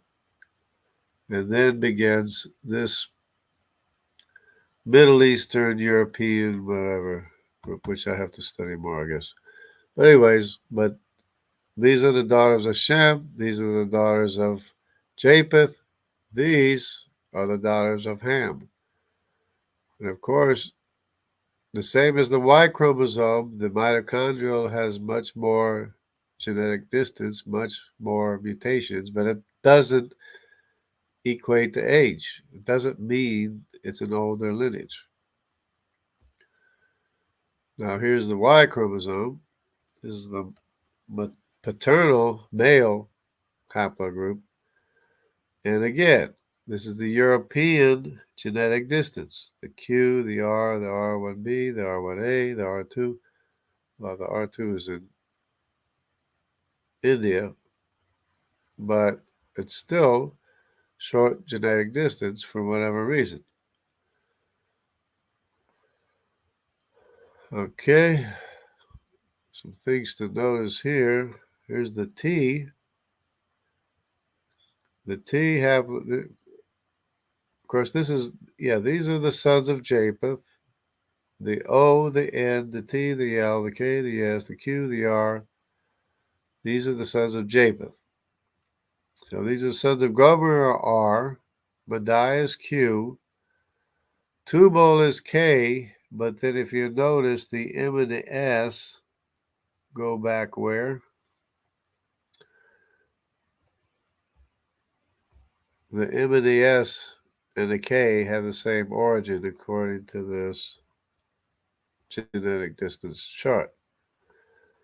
And then there's an L, which is the Thracians, and the T. Now they have the L and the T together because of their close relationship here, because of course they were both Greeks anyways from the same location in the Mediterranean areas, but they they are very apparently different lineages. The T would be Javan in the Mediterranean Sea peoples, the L would be the Thracians. Of course, this T is found in Africa as well. That's probably the reason for the genetic distance there is so long. Because this T is in the Horn of Africa as well because of the trade with the Horn of Africa. N is Bishek, again, not very much genetic distance, and the O is not very much genetic distance. Of course, there's O's, there's some of them are longer than the others. Okay, here's the I and the J together. They have the I and the J together because they basically are together. The I branches off, goes its own way, and the J is all Hebrews, Jews, and Arabs. So the J and the I is all Hebrews, Jews, and Arabs, but the I is separated, went into Europe or the Mediterranean, and that's the reason for that. Now here's the reason. Here's the initial reason why I separated Aram from Lud. Because notice this: you have this F up here. See this F? Have this F over here by its lonesome, totally separate from this F2 over here. So you have a F haplogroup and an F2 haplogroup, totally separate. You see that? So that's the reason why one of these has to be the Arameans, one of these has to be the Lydians, and then there's an F3 besides it, and I don't know where the F3 connects. But the F2 seems to be, well, this F2 could be the Arameans. It seems to be closely associated with G, the Assyrians, so maybe the F1 is Lud. I mean the F, maybe that F or F1 is Lud. Maybe the F2 is the Arameans. But the H definitely is Elam. And if you're going for the age, according to the DNA SNP chart, first you have Arpachshad, which is the IJ. Oh. First you have Arpachshad, which is IJ. Then you have Elam, which is H. He comes next in the SNP lineage. Then you have G. He comes next. And then Aram. And then Lud. So those are the Semitic haplogroups. Because J is definitely Arpachshad. No matter what anybody says, J is definitely Arpachshad. I branches off from J, so I is probably Dan, the Danites. But J, you have the J1 Cohen modal haplotype of P58, and you got the J2, which is the majority of the Judaic population is J2. So this is definitely Arpachshad. So there's no doubt. This is like your anchor here. This is like your verification as to who's who and what's what. And of course, there's a genetic distance between the Eurasian and the Semitic population. There's a genetic distance between them. So then that, Elam is definitely H. Assyrians are definitely G. Aram is probably F2, and Lud is this F over here. So it fits perfectly. Not to mention the Japhethites fit very well as well. And now we have the Hamitic haplogroups over here. Of course, there's a huge genetic distance because, well, it's the youngest son, but there's a genetic distance there. So what do we have? We have the A and B are basically the same branch, right? So the A and the B are the same branch. That would be Kush. Now these E1B, these are the old lettering system, but then we have E2 over here. So I'm thinking, if this is E2, this is probably, this is probably E3, or this is E3. Yeah, this is probably E3, or whatever. This is E2. E2 I have designated as Canaan. And here we go. See the D? The D is probably compatible with E2. Anyway, this probably doesn't show up very well, but E2 is compatible with D, which would be the Sinite tribe in Asia.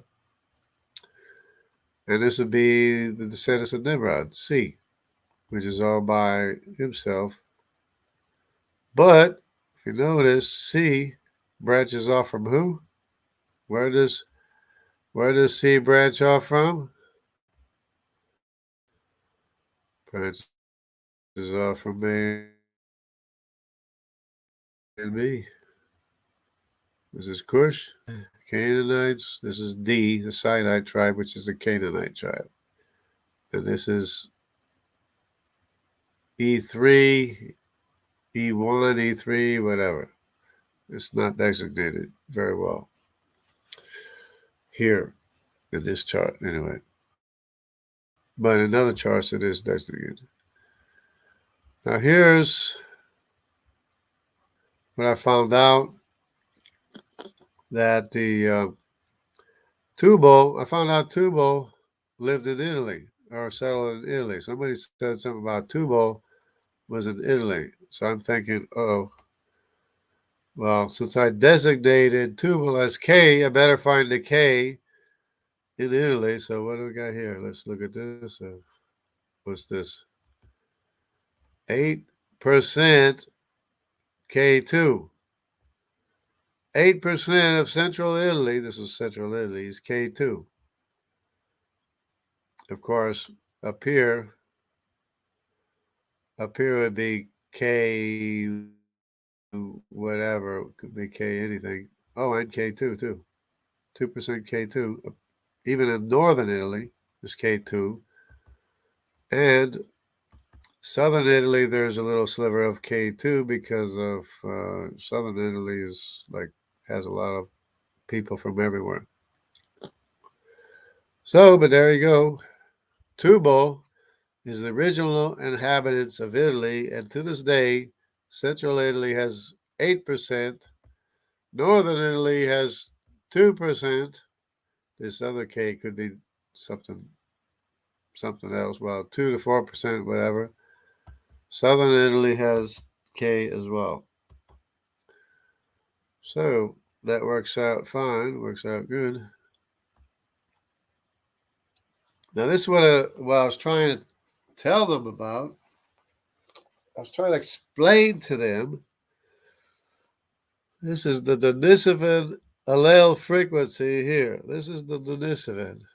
This is why I said the Denisovans are a mixture of Hamitic and Eurasian and not Semitic, because this area is not Semitic. But look what we have here. This is a heat map, right? What do we have up here? It's blue up here. Not Denisovin. Not Denisovin. Of course, this is all J2 today, you know. And here's the Denisova cave up here. There's the Denisova cave, but what was going through here? The C haplogroup and the D haplogroup from Tibet,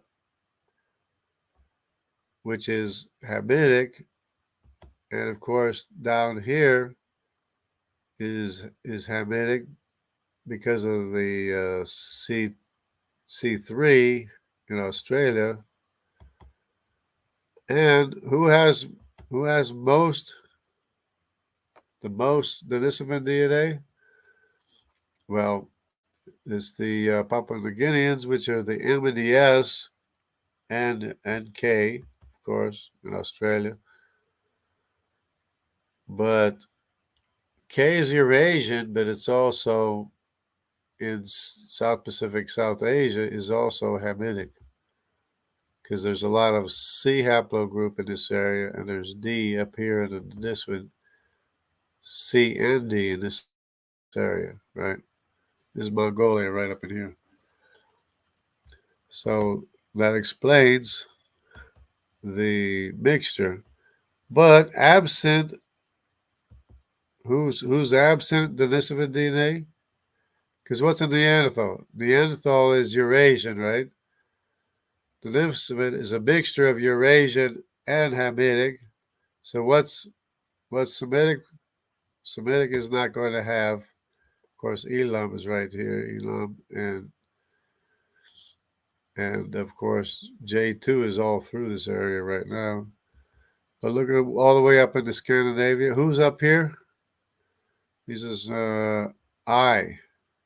This is the path that I went up into Scandinavia, Denmark, the Danites of the Denmark. Now I don't know if this is ancient DNA or modern DNA, but it's definitely not Denisova. It's cold. Blue is cold, right? While red is hot for Denisova DNA. That's what I was trying to explain to them. And of course, you got hot down here because you have Hamitic DNA down here and Eurasian. It's Eurasian, anyways. But what's peculiar is this blue spot here. Blue spot would be Semitic, would be there's Semitic DNA in America. But of course, there's not very many. Okay, now this is a comparison between Neanderthal and Denisovan, with Denisovan being cold, Neanderthal being hot. Of course, Neanderthal is all Eurasian. All this area in Eurasian is hot. But of course, there's no samples in Africa to make it Denisovan. So I don't know if they're doing this stuff on purpose, keeping the facts away or not. But I was talking before about the DNA in America. Of course, this is America, right? You got America, Europe, Oceania, North Asia, South Asia, East Asia, Africa. Okay. Now this is supposed to be indigenous populations, right? It's not supposed to be. Looked it up one time. It's supposed to be like indigenous populations. And I know it is because of basically because of this T right here. This T, remember this T is Mediterranean? But why is there such a big spike of T in America? Unless it's from the indigenous populations, which explains why indigenous Native Americans come back with Mediterranean. But that's a huge, huge amount. And of course, the later Phoenicians would have had this T haplogroup in their population when they allegedly went to America. What else was going to be there? What else is in America? It's what's this? What's this? R1B. That's the R1B in America, right? That's no surprise. But if the Phoenicians did go to America, what should we find? There's a This is also significant of Jewish populations, but Phoenicians, they had, of course, the T, or the Q, of course, is Native America, is Q. So what else? What else are we going to find in America here? We find the T, the R1B, and the Q. The Q, of course, is Native Americans. You have the R1B in America. You have the T in America, which is Mediterranean. What else do we have here? Oh, what's this? What is this? I1? You have the Danite shipbuilders, I1, I2, and J1. J1 could be Arabic too. But it's not just J1. Well, J1 could be Israel. Because in the time of the Phoenicians, remember, is the time of King Solomon, when Israel was at peace with the Phoenicians, and they had trade all over the world, and they were bringing back gold to the temple. Remember, in the days of King Solomon and David. Remember, and they were at peace with Phoenicians. The Phoenicians would have consisted of T, or Mediterranean, right? R1B is Mediterranean, right? Well, Q, but that's beside the point. But they would have consisted of J2, the Phoenicians, especially the ones traveling. J1. Now these are the Danite shipbuilders. Look at this. I2, I1, and what's this over here? What's this? Oh, this is also Mediterranean. Well, this is the Assyrian, but this is associated with the Jewish population, Jewish DNA. Jews have G Assyrian DNA in their population of the Y. This is the Y haplogroup, right? So the Assyrian D is, of course, the Syrians right there near Phoenicia anyway, but this is like a signature of the Jewish DNA as well as Phoenician. Phoenician and Jewish DNA is basically very similar, at least the same Y haplogroup. So you have the G, you have the I1, the I2, you have the J1, which is Israel and Arabic, which is significant amount there. Israel and Arabic, and J2, which is basically just Judah, plus the T of the Mediterranean Javan Sea people. And Syria, what else do we have? Mediterranean? What else is Mediterranean here? Oh, look at this. You have E and B. So you have B, which is Cush. Remember, B is Cush. You have E, which is probably Mitzrayim and or Canaanite or whatever, but it's probably Mitzrayim mostly. So that's, of course, these are in Jewish populations as well. But that would be a signature of the Phoenicians in the days of King Solomon that were traveling to the copper mines in America, which is the reason for the R1B, the R1B in America. It's the reason for that. That's the reason for all these other haplogroups, including and especially this T, which is Tarshish, which is interesting that the T in Tarshish is associated with Jewish populations as well.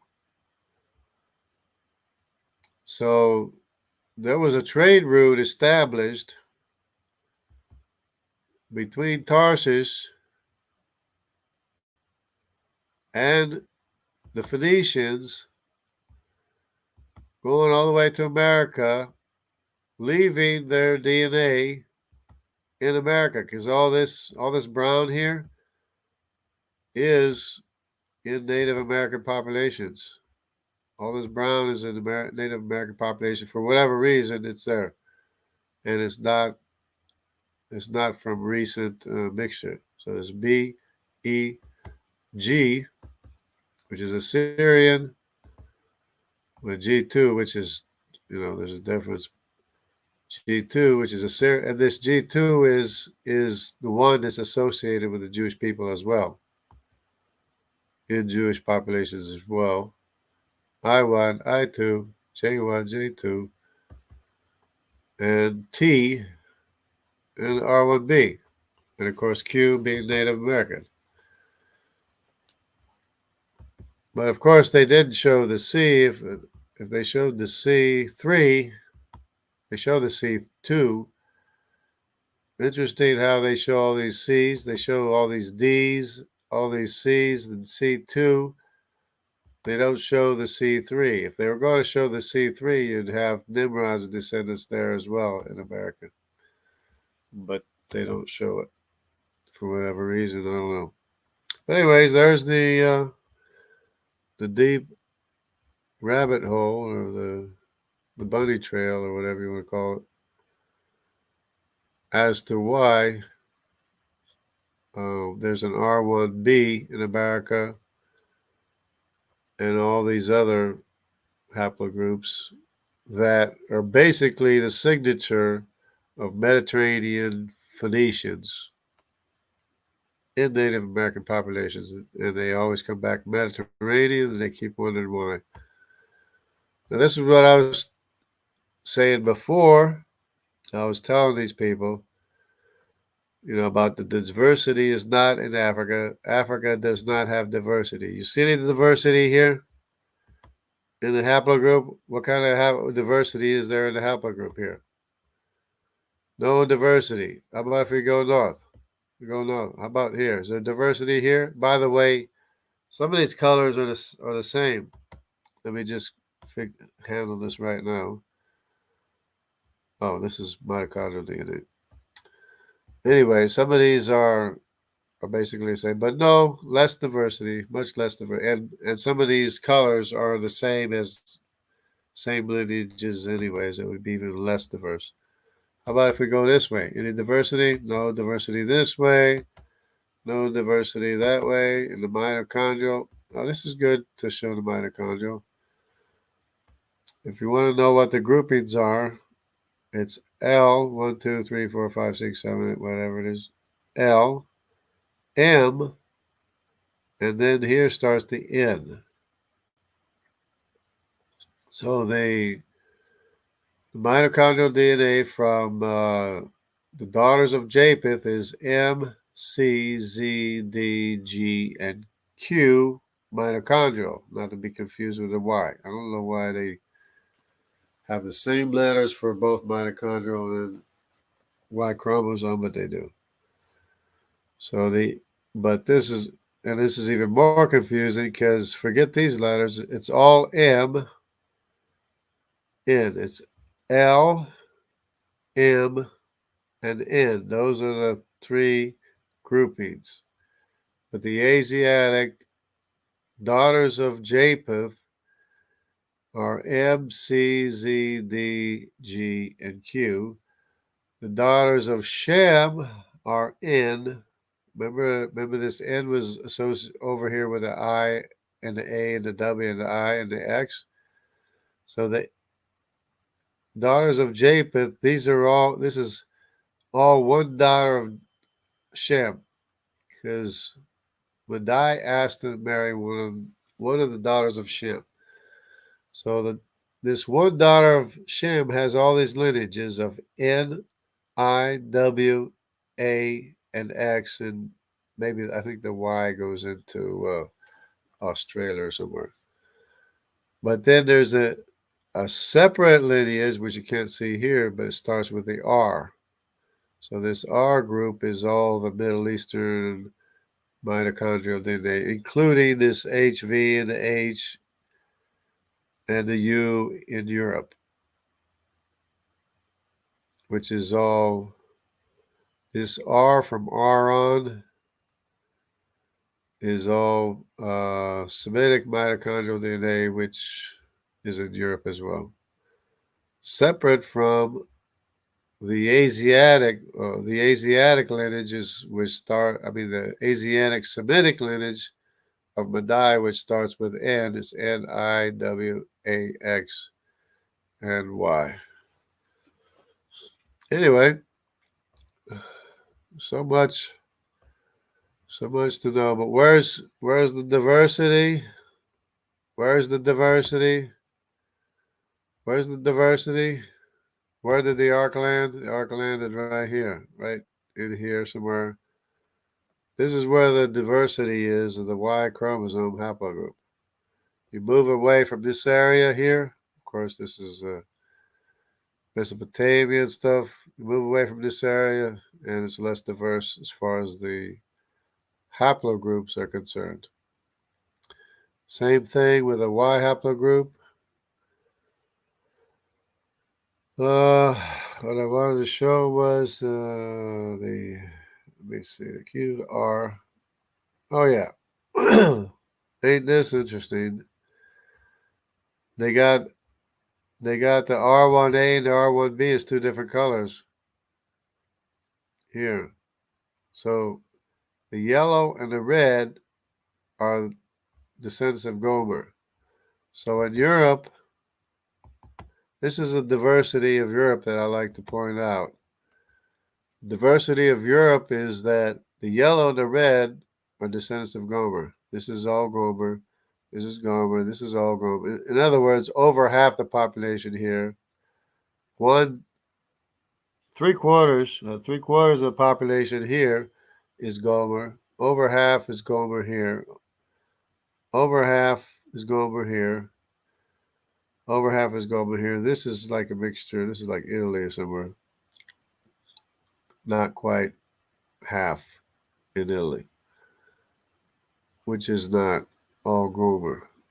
But this yellow is Gomer here, and red, still over half. Still significant. All this yellow and red, that's all Gomer. Not diverse. And the only other one is I, which let me see the I, a purple and a J. Yeah, the purple is I. So this purple is I1, I2, there's a dark purple too, which is N. Oh, the dark purple is Meshach. What's the dark purple? Oh, yeah, it's Meshach. Yeah, the dark purple is Meshach. So the light purple is the I, the dark purple is Meshach. This is all Meshach. Okay, this dark purple, that's Meshach. And the light purple is the I. Semitic Y chromosome. This light purple, Semitic Y chromosome. This is all the Danite tribes.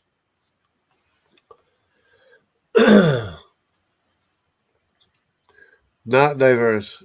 And you come down here, not diverse. You know what this brown color is? That's the R1B. It's the R1B. There's a Mediterranean R1B. It's not even the right color. R. Oh, it's R. Oh, yeah, they got it. Oh, they got it differentiated from this R. Okay. It's R1B, but it's a special R. They got a special R. But that's what Tutankhamun, he's got an R1B. King of Egypt. That's why they were so upset. They didn't want to tell anybody. But Not diverse. Any diversity is coming from somewhere over here, coming from outside. Over here, not diverse. Over here, not diverse. This big color, that's C. That's a C haplogroup. Not diverse. Where's the diversity? Up, Middle East and Asia. Yep. Where the ark landed. To be expected. That's where the diversity of the Y haplogroup is. Here's the X. Remember I said this X2A was in Galilee? And of course, Phoenicia is right here along the coast. This X2A in Galilee is the same X2A in America, but interestingly enough, this is a lineage. Oh, it's over here too. It's a lineage from the the daughter of Madai that married Madai. I mean, the daughter of Shem that married Madai. But here it is. In case somebody didn't believe me, see this here? What's this say? It says Galilee, right? Galilee. Oh, and look at this. Here's Phoenicia right here, right? That's Phoenicia in the days of King Solomon. And this area, look at all this X2A here. And what's this over here? Oh, it's X2A too. Where is that? This is where the copper mines are. This is where the R1B is too. Oh, so they did have trade between the Mediterranean. See the Mediterranean? See this X here? X, X, all this X. And then Galilee. The X2A in Galilee. And showing Phoenicia too. Um, yeah, it's a Mediterranean trade routes. Tarshish is right here. Here's where Tarshish is here somewhere. And the Jewish population that has a T is in Portugal, right around here somewhere. The one up here doesn't have a T. The one down here does have a T because of the trade with Tarshish. The trade from Phoenicia back and forth between America and King Solomon and the temple.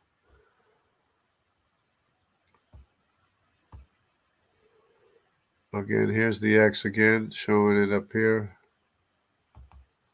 Showing it up here, the X haplogroup and the X up here in America as well.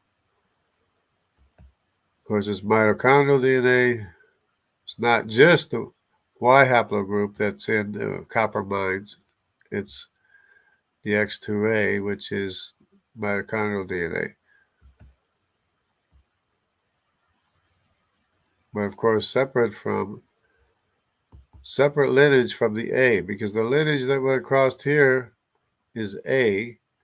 This X2A came from Europe.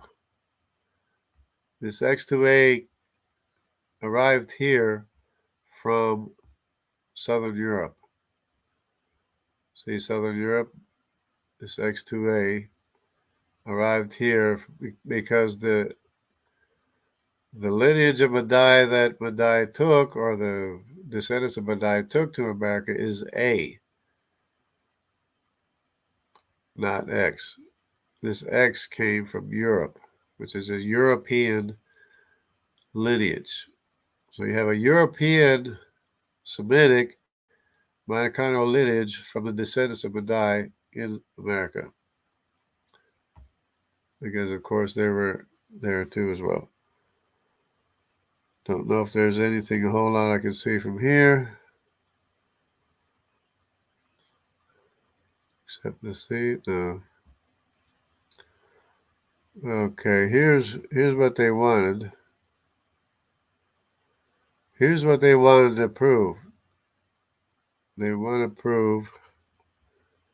Let's what they're talking about last night. The Denisovans over here, the Neanderthals over here, they connect to the tree by way of this Heidelbergensis man and the Homo sapiens. And what do we have here? Of course, this is mitochondrial DNA. L1, 2, and 3 is mitochondrial DNA. We got East Africans, West Africans, Central Africans, Northern Khoisan, Southern Khoisan. Oh, you have to separate Northern and Southern Khoisan. Okay. And then you have the A00. Then you have over here, what's this? Then you have the non-Africans. Trying to say, but then, wait a minute, Neanderthals have more in common with what? Non-Africans. Neanderthal have genetic comparison more in common with non-Africans. So how are you going to connect? This is what I was trying to tell them last night, and they just don't listen. They say I talk over them. They just don't listen. They have more in common with non-Africans than with Africans. These are Africans. And try to say that non-Africans came from this A lineage, which by way of C, by way of Nimrod, which makes no sense at all. Because Nimrod is the son of Cush, which is A, A00.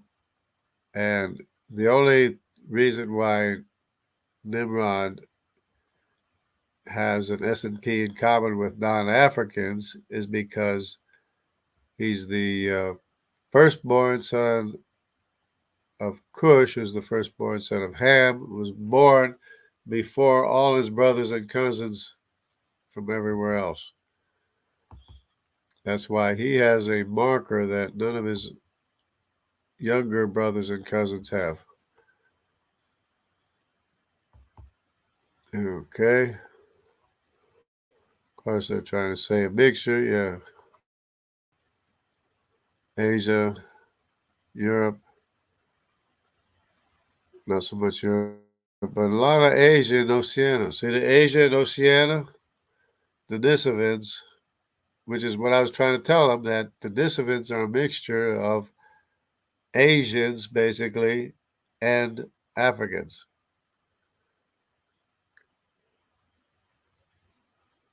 But they don't have any comparison to Africa.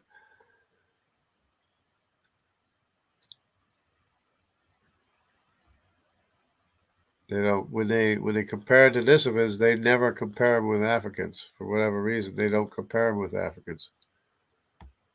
Trying to prove their point, I guess.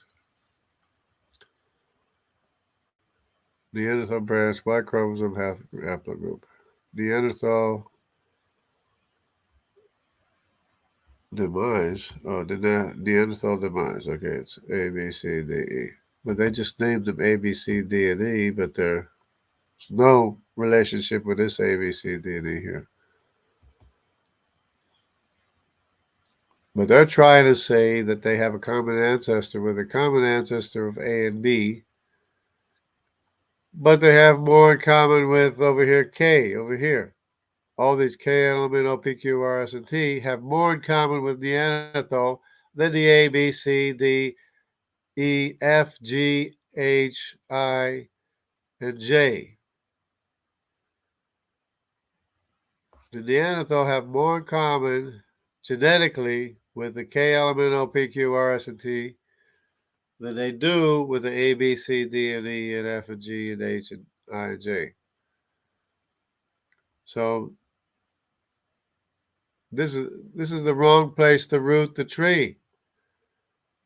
You should, if you want to go by the evidence, then you gotta root the tree, the Neanderthals, with a K because they have more in common with the K element, O, P, Q, R, S, and T. That's where you root the tree, not over here, not with the A and B.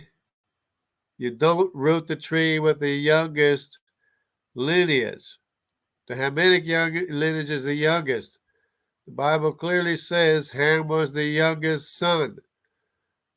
So that's not where you root the tree. You have to root the tree with the oldest son. That's why the descendants of the oldest son have more in common with Neanderthals than do either the Semitics or the Hamitic populations. But you talk to these people, they don't hear what you say, they don't listen, and then they say, I'm trying to talk over them. I'm trying to get them to understand what I'm saying because they're not listening to what I'm saying. And if I start talking, then all of a sudden they have a whole bunch of stuff to talk. All of a sudden they're talking all over me, and then they say, well, I'm talking over them. Just because I have something to say, they don't want to listen. Anyway, again, the same thing. You got to root the tree with the Asians and Europeans. See, here we go again. Asians and Europeans, and somehow they left out the Semitics. We got to root the tree with the Eurasians. Anyways, that's enough of that. There we go. Sea science was there. Sea science was there. Good day. I don't know. It might be. There's Sandy's here. Look at it. There we go. America's a melting pot. There's Sandy. Which life spring was Mark ambushed on? Oh, it was a long time. It's gotta be. I have to look it up. Uh, I invited him on. We started talking, and then he didn't want to listen to what I have to say. So I thought, well, you want to listen? Maybe somebody else would come on. So Smokey Sink came on, and he started, you know, yelling at Mark Reid. And Mark Reid said I ambushed him, but I didn't plan it. It's just like, it's open.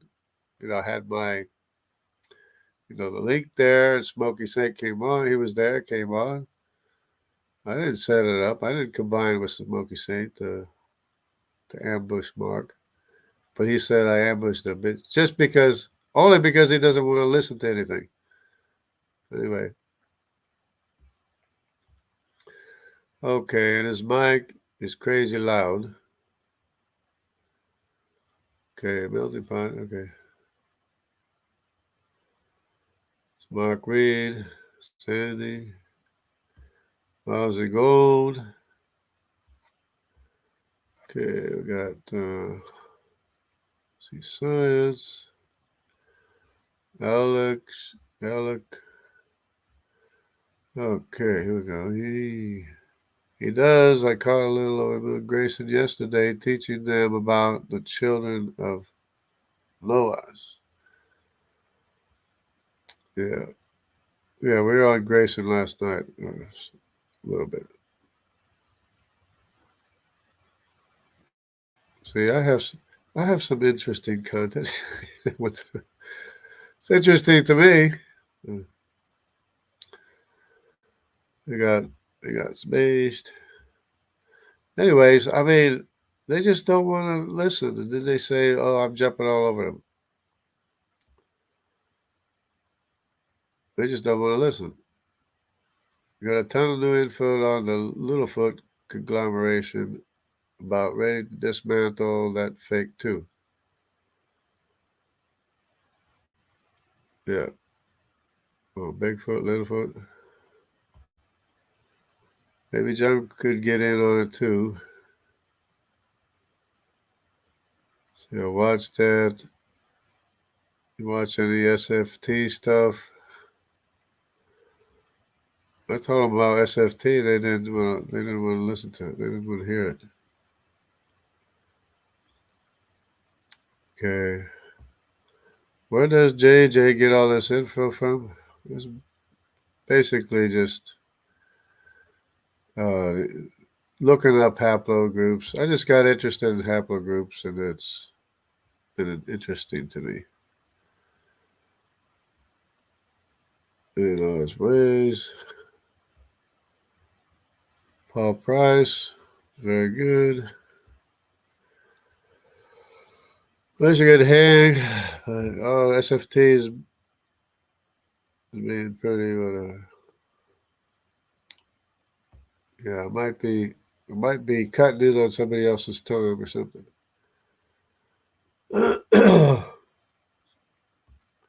Come back. Oh, see, Donnie, block my channel, FST channel. Uh, Dokley actually did it. Okay. Well, Dokley usually reads them. Okay. Okay. Just dying to get new evidence against human evolution out in public. Donnie cares more about it. Okay. What you see. Well, I don't want to jump in on all the discussion, but I have yet to get a good discussion. It's like ever since I haven't ever had a discussion on SFT. Jeez, I've had set up for a couple of minutes.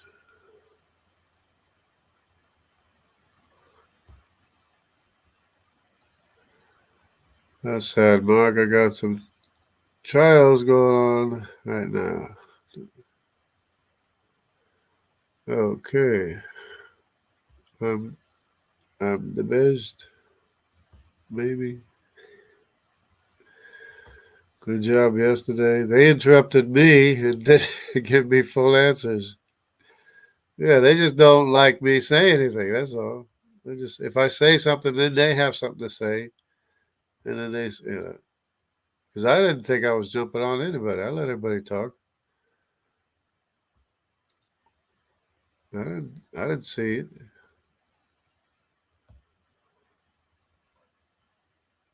New Zealanders. See, there's connection to the tin mines in England. Yeah, there's also a connection to the tin mines in English. Joseph of Arimathea mined tin in England, and he was the rich man that buried Jesus, and he's a relative. And there's a legend that says that Jesus set foot in England. There's a legend, but Roman Church destroyed all the records, so who knows? We don't have any actual historical evidence. There's a song that says he did. There's a song that says Jesus was in England. If he was there, he probably went with his uncle Joseph of Arimathea. Let's see, science,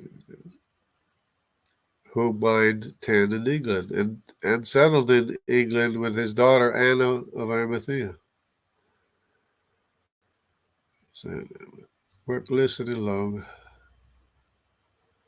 Wow, these comments are going by fast or something. Have fun. Okay, if creationists had a phylogenetic tree, it would be upside down. It's top down. It'd be top down for one thing, and the out of Africa is exactly backwards. The S&P markers are not being gained going from left to right; they're being lost going from right to left, which connects everybody together in the right order. If you root the tree in Japheth, you have to root the tree in K, which is Japheth.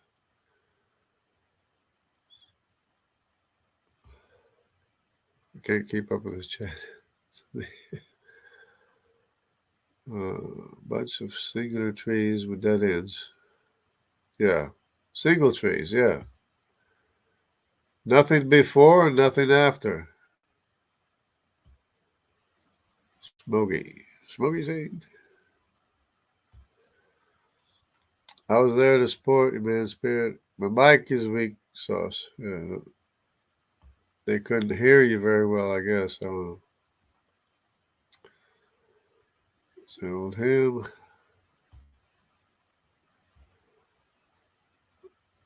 The Cobra Bible. Oh.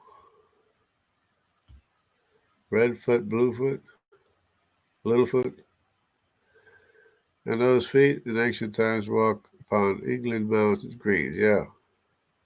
And did those feet in ancient times walk upon England's mountains green? Yep. Oh yeah, there we go. Okay. Yeah. If people only knew, if people only believed, but if they would only consider what the evidence is, there'd be so much less trouble in the world for sure. Anyways, I'm getting a little bit weary and tired. I didn't even go through all my pictures because I don't even know what these are. Oh, look at this. I know what this is. We got a J2 over here. We got a K. We got the IJK S&P. The J2. Oh, but it's not here. I was looking for the. This is the IJK S&P marker, which connects J2 with K. This is what I was trying to explain to them. Is that Arpachad can share a genetic marker with his uncle Japheth, considering that he was the oldest son of Shem. But then when Shem had Arpachad's, Arpachad's younger brothers, which is Elam, Asher, Aram, and Lud, they no longer inherited this IJK marker that the Japhethites have, because it was lost to subsequent generations. But I can't find it. I was looking for the J1 P58, but it's not here. Maybe the next one's got it. Oh, this is the O haplogroup. This is Magog. This is Japheth, son Magog, in the east, and the R, son of Magog, son of Japheth, Gomer, is in the west. Both of them combined make up the majority of the world's population. Well, this one is the largest one. R is the second one, close behind. Close behind Magog is R.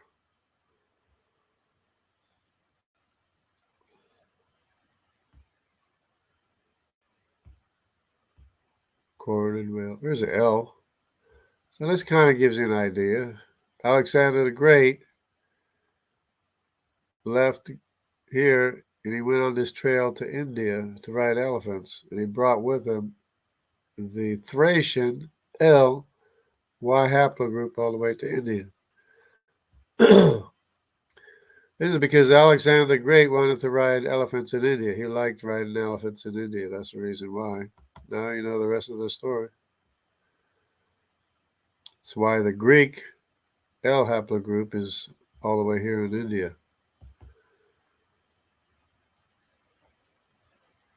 Yep.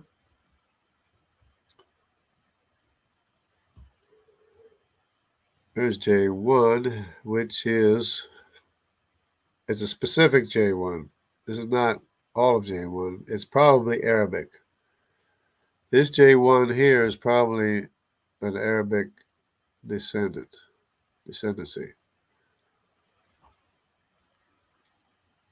I'm guessing, but I have to look at the lineages, but it could be one of the Arabic descendants, one of the other sons of Abraham. Now here's the T. This is a T haplogroup. But remember the T over here in Tarshish and in Portugal. The T, which originated in Donanim, Kittim, Cyprus, these places here in Tarshish in the Mediterranean. Of course, it spread out. They spread out all over. They're sea people, right? But they also had significant trade with the Horn of Africa right here.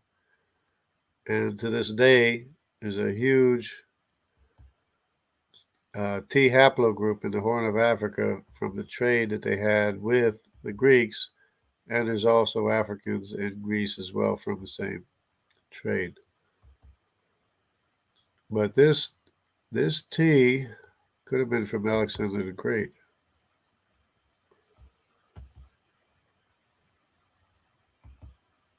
Going through here all the way to India. Could have been from Alexander the Great, or just more trade. But it looks kind of like Alexander the Great going through here, sort of. But that's about it. Oh, is this? No, this is a Y haplogroup. Y haplogroup. Oh, as I was saying before, I said something about Nimrod being in Europe. So this is the Y haplogroup. This is mitochondrial. Notice this here, C. That's a descendant of Nimrod. Mesolithic Central European, C. Descendant of Nimrod. First in line. So that's, and it's C1. That's where the C1 comes in. And all the way here, all the way in Iberia, C1, descendants of Nimrod. So the Assyrians, when the Assyrians moved into Europe, they, of course, are buried in Europe. Mesolithic, Southwest Europeans. So there's the descendants of Nimrod, C1 in Europe. Like I said.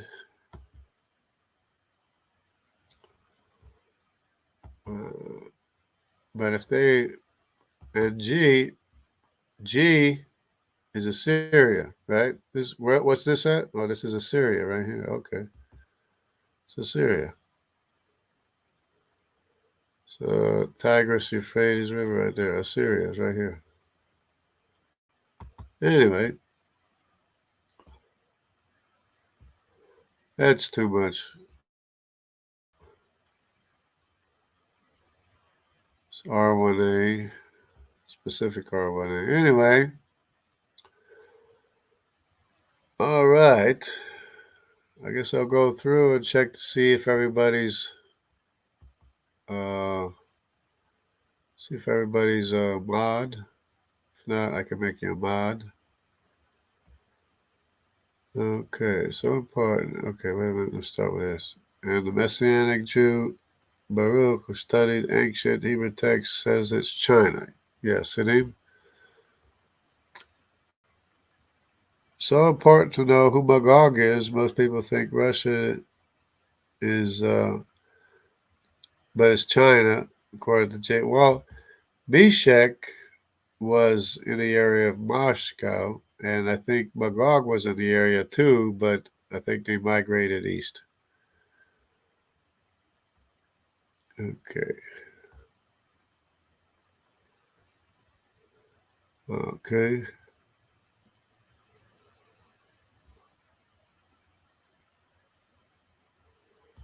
Ethan's channel is good. China is taking over many. Well, now they're taking over the rest of the world. They're coming back west. They're moving back west. It's hard, Mark, to find a channel. Okay. All right.